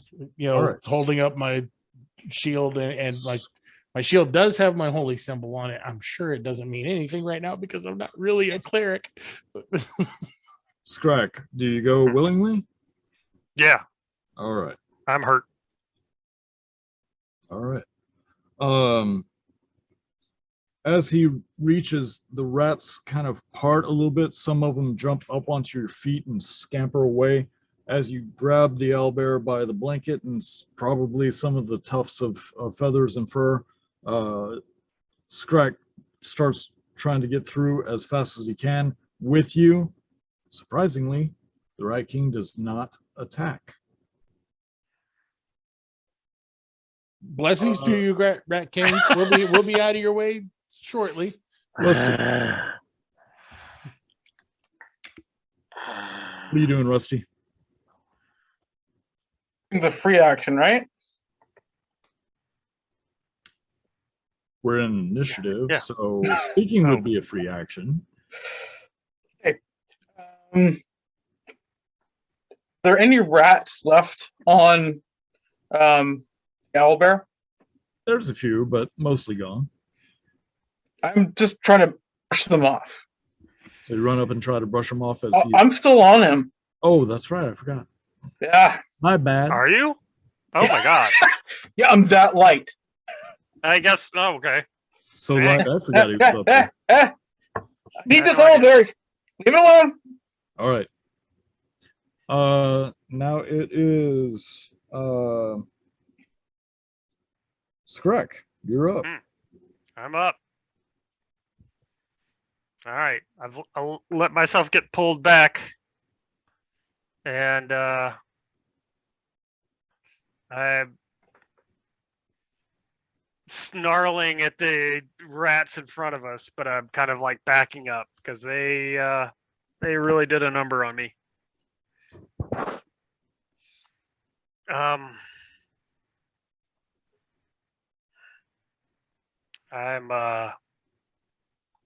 You just say, start climbing. Okay. So you're Get gonna outta go here. try to climb? Well, I'm telling them to climb first. Okay. Start climbing. All right. I'm Daisy. not really good at climbing. You might need to learn. Yeah. Daisy, you are up. I'm still climbing and noticing that each new handheld, the ground feels more moist. Nope, it does not. Then why did my hands keep sinking in so easily? It was just a crevice. Oh, You were able to get your hand mostly in there and grip. You crammed your fist into a crevasse. But I it haven't was a done that in a while. dry crevasse. I'm just trying to find strong enough handholds before I let go of the last one to keep going up. All right, give me an athletics check. 17. All right. 17. Nice. You actually find that inside that crevice there is a crack inwards, and using your hands like this, you can actually climb your way up. You plant your feet and you start coming up until it becomes so shallow there's nowhere else to go. There is about 8 feet above you, but there's no other handholds. Make a perception roll for me. Uh, 22. 22. There might be one more handhold. Oddly rectangular.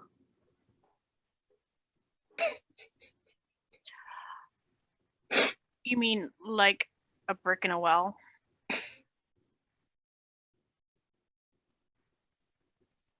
Possibly. All in all, we're just another brick in a well. Again, well. You're in the penalty box now, Gordon.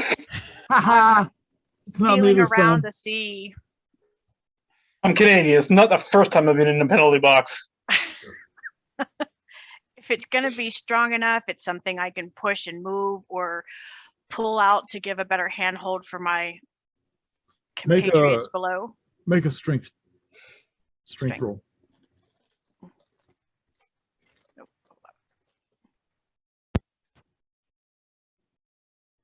Go away. 13. 13. The mortar around this, where this brick is voided, is soft. It's not squishy, but it's old. And as you reach up, you grab hold of one side, and as you try to pull yourself up, it cracks, and a brick comes away, and you watch it fall behind you. Guys below or coming from above. All right. Anything we need to do to avoid this brick? Nope. You're good. All right. You're level 0. I'm not going to try to kill you too much. Thank you. Too much. This is the reason he's the DM right now, not me. Uh-huh. We Yeah. have to start a new campaign. 80 steps. Right. 80 steps. Right. There is a heart beating in the chest of the current DM. Oh, God. He wants to wait till we're level 1, then kill us. And then kill us. So as you pull this brick away and it falls behind you, you do see that there are other bricks. And yeah, move enough of them, you could probably fit. It is the right team's turn.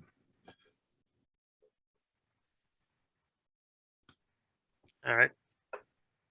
Dozens of eyes glowing together. Mhm. As you know, these rats are just forming this mound, and they are one entity made of hundreds. And Yeah. the red light in their eyes is burning, and it turns away from you. Leave! and you realize it's not speaking about you leaving. As it disperses and spreads out, Daisy, you're about to have company as hundreds of rats start scampering up and scurrying, trying to get up where you are. Crap, crap, crap, crap, crap. Can I Question?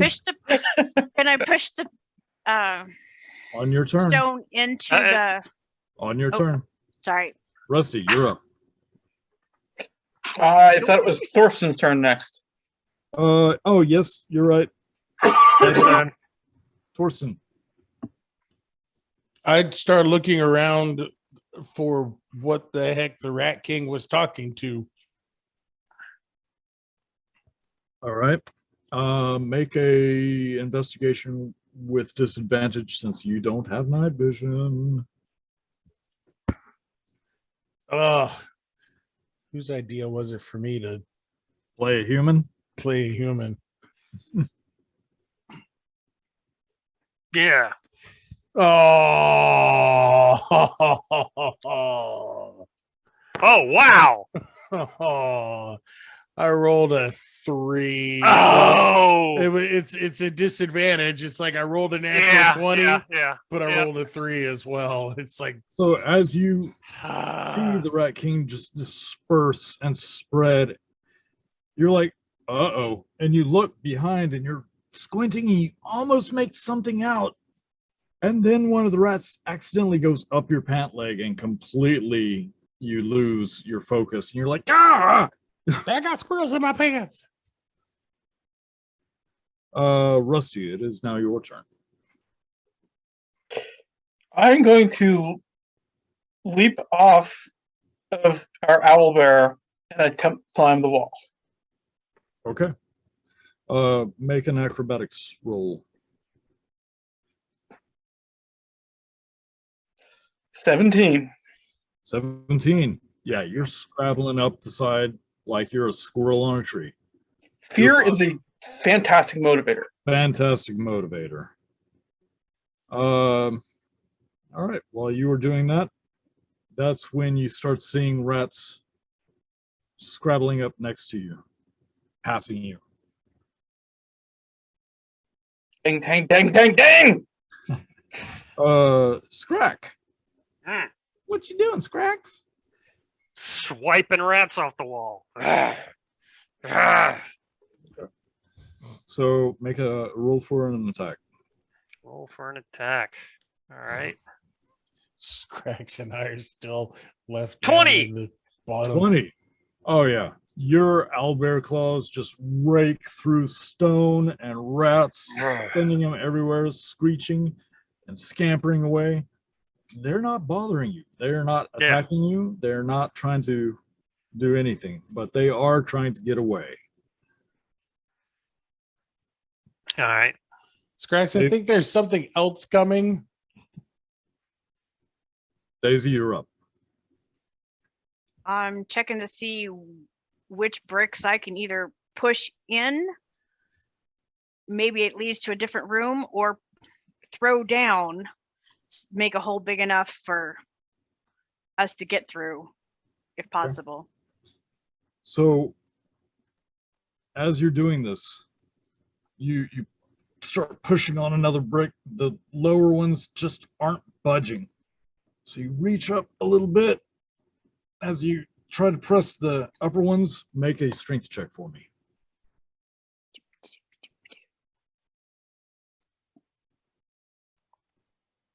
$18. 18. Nice. Press the one directly above where the first brick was gone. And as you push that forward, it falls inward and you get splashed with water. Okay. And then another brick drops. And another brick drops.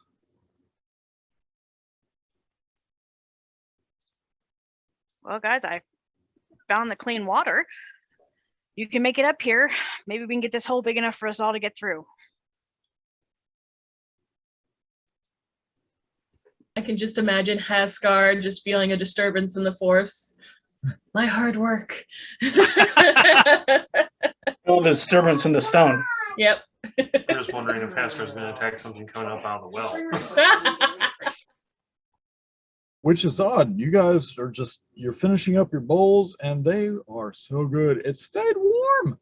How did wooden bowls, man? Wooden bowls.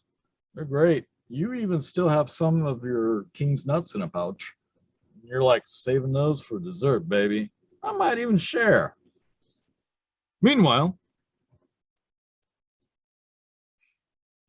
Daisy, you Yes. feel Well, back where the wild things are. as you are. Oop, I just lost everybody. We're here. We're here. We can see you. Dum dum You dum. see me? We are at 9 o'clock. We're here. Yeah, we'll be finishing up soon.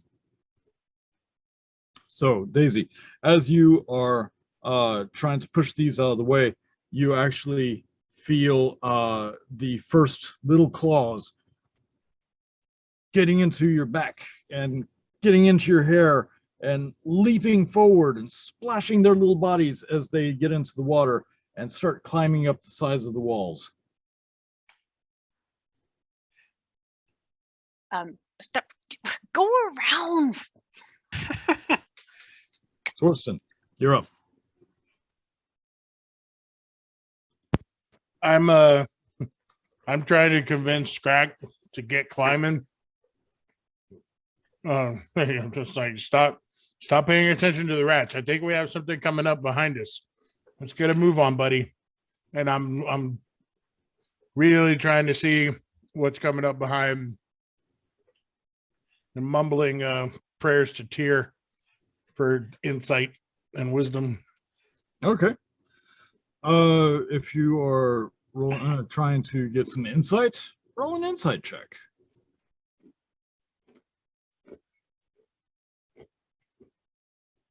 $21. 21. Nice. It's not so much that you're familiar with what a rat king is. I mean, you've heard stories. Everyone. But at the same time, what could scare hundreds of rats? Definitely something worse than Yeah. rats. Yeah. Yeah. No, that he's assuming that.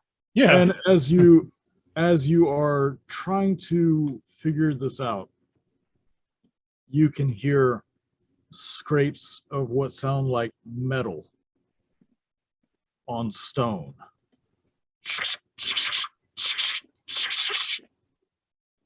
Getting closer. This can't be good. Yeah.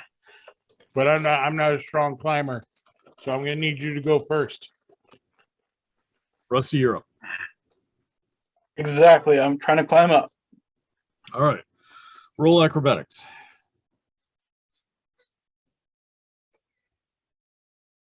10.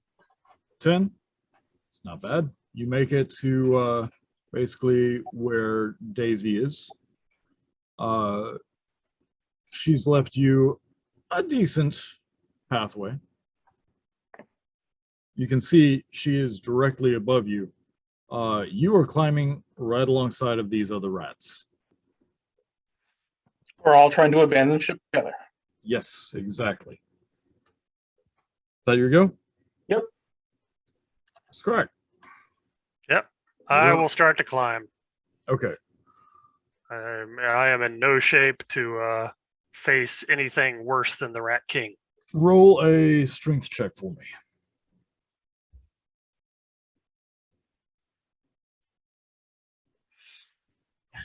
7. 7. Yeah, there's so many rats still trying to get past you. You can't get a good grip onto the stone. You just keep slipping on rats like banana peels. It's gross. It's disgusting.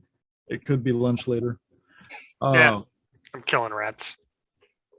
But at the same time, above ground, how you guys doing? Dinner was good. It was yummy. we hung out and had fun, and I punched a llama because it spit at me, but it was fun. Consoling Paul. It's like, it's okay. That's how he shows love. Paul's jaws.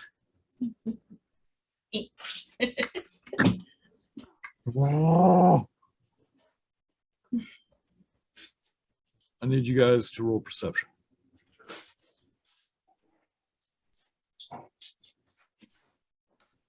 15.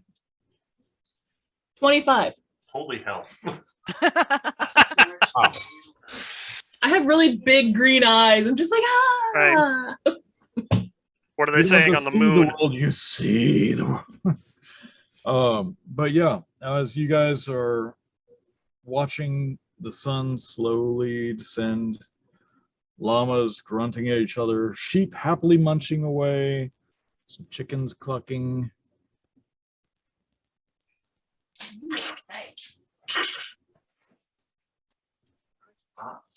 The brick slides slightly from the cover you put on the well. Just like, Hasgar? Hasgar! And I shake him like, look! I grab my maul and start walking towards it. The wood literally has tiny little clawed fingers just until it starts separating. And you don't see what it is at first. It's just bobbing little fuzz. And then all the rats begin pouring out.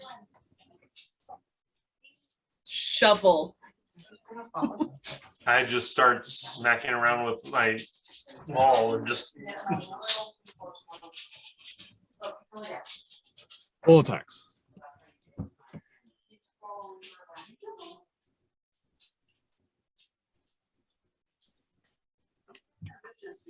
$21. Whack.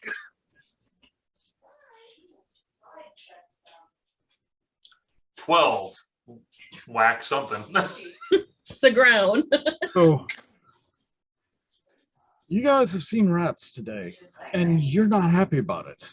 You see all these burst out at you, and you take a hit to the shovel, and you see rats scattering, whether they were hit or just trying to avoid. They're all screaming and scraping. And Torsten, or not Torsten, Oscar, you go, ah!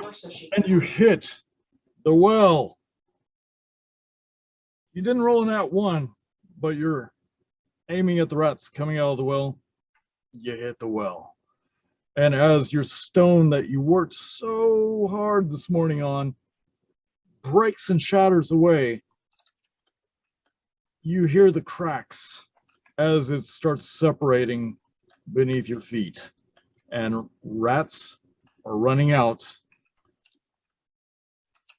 And you see the face of a half-elf and of a gnome looking up at you from about 15 feet down, rats just pouring off of them. And that's where we're going to leave it for tonight. Just shovel in the air. That was fun. That was fun. That was a good night. Next week at 5, I will see you all.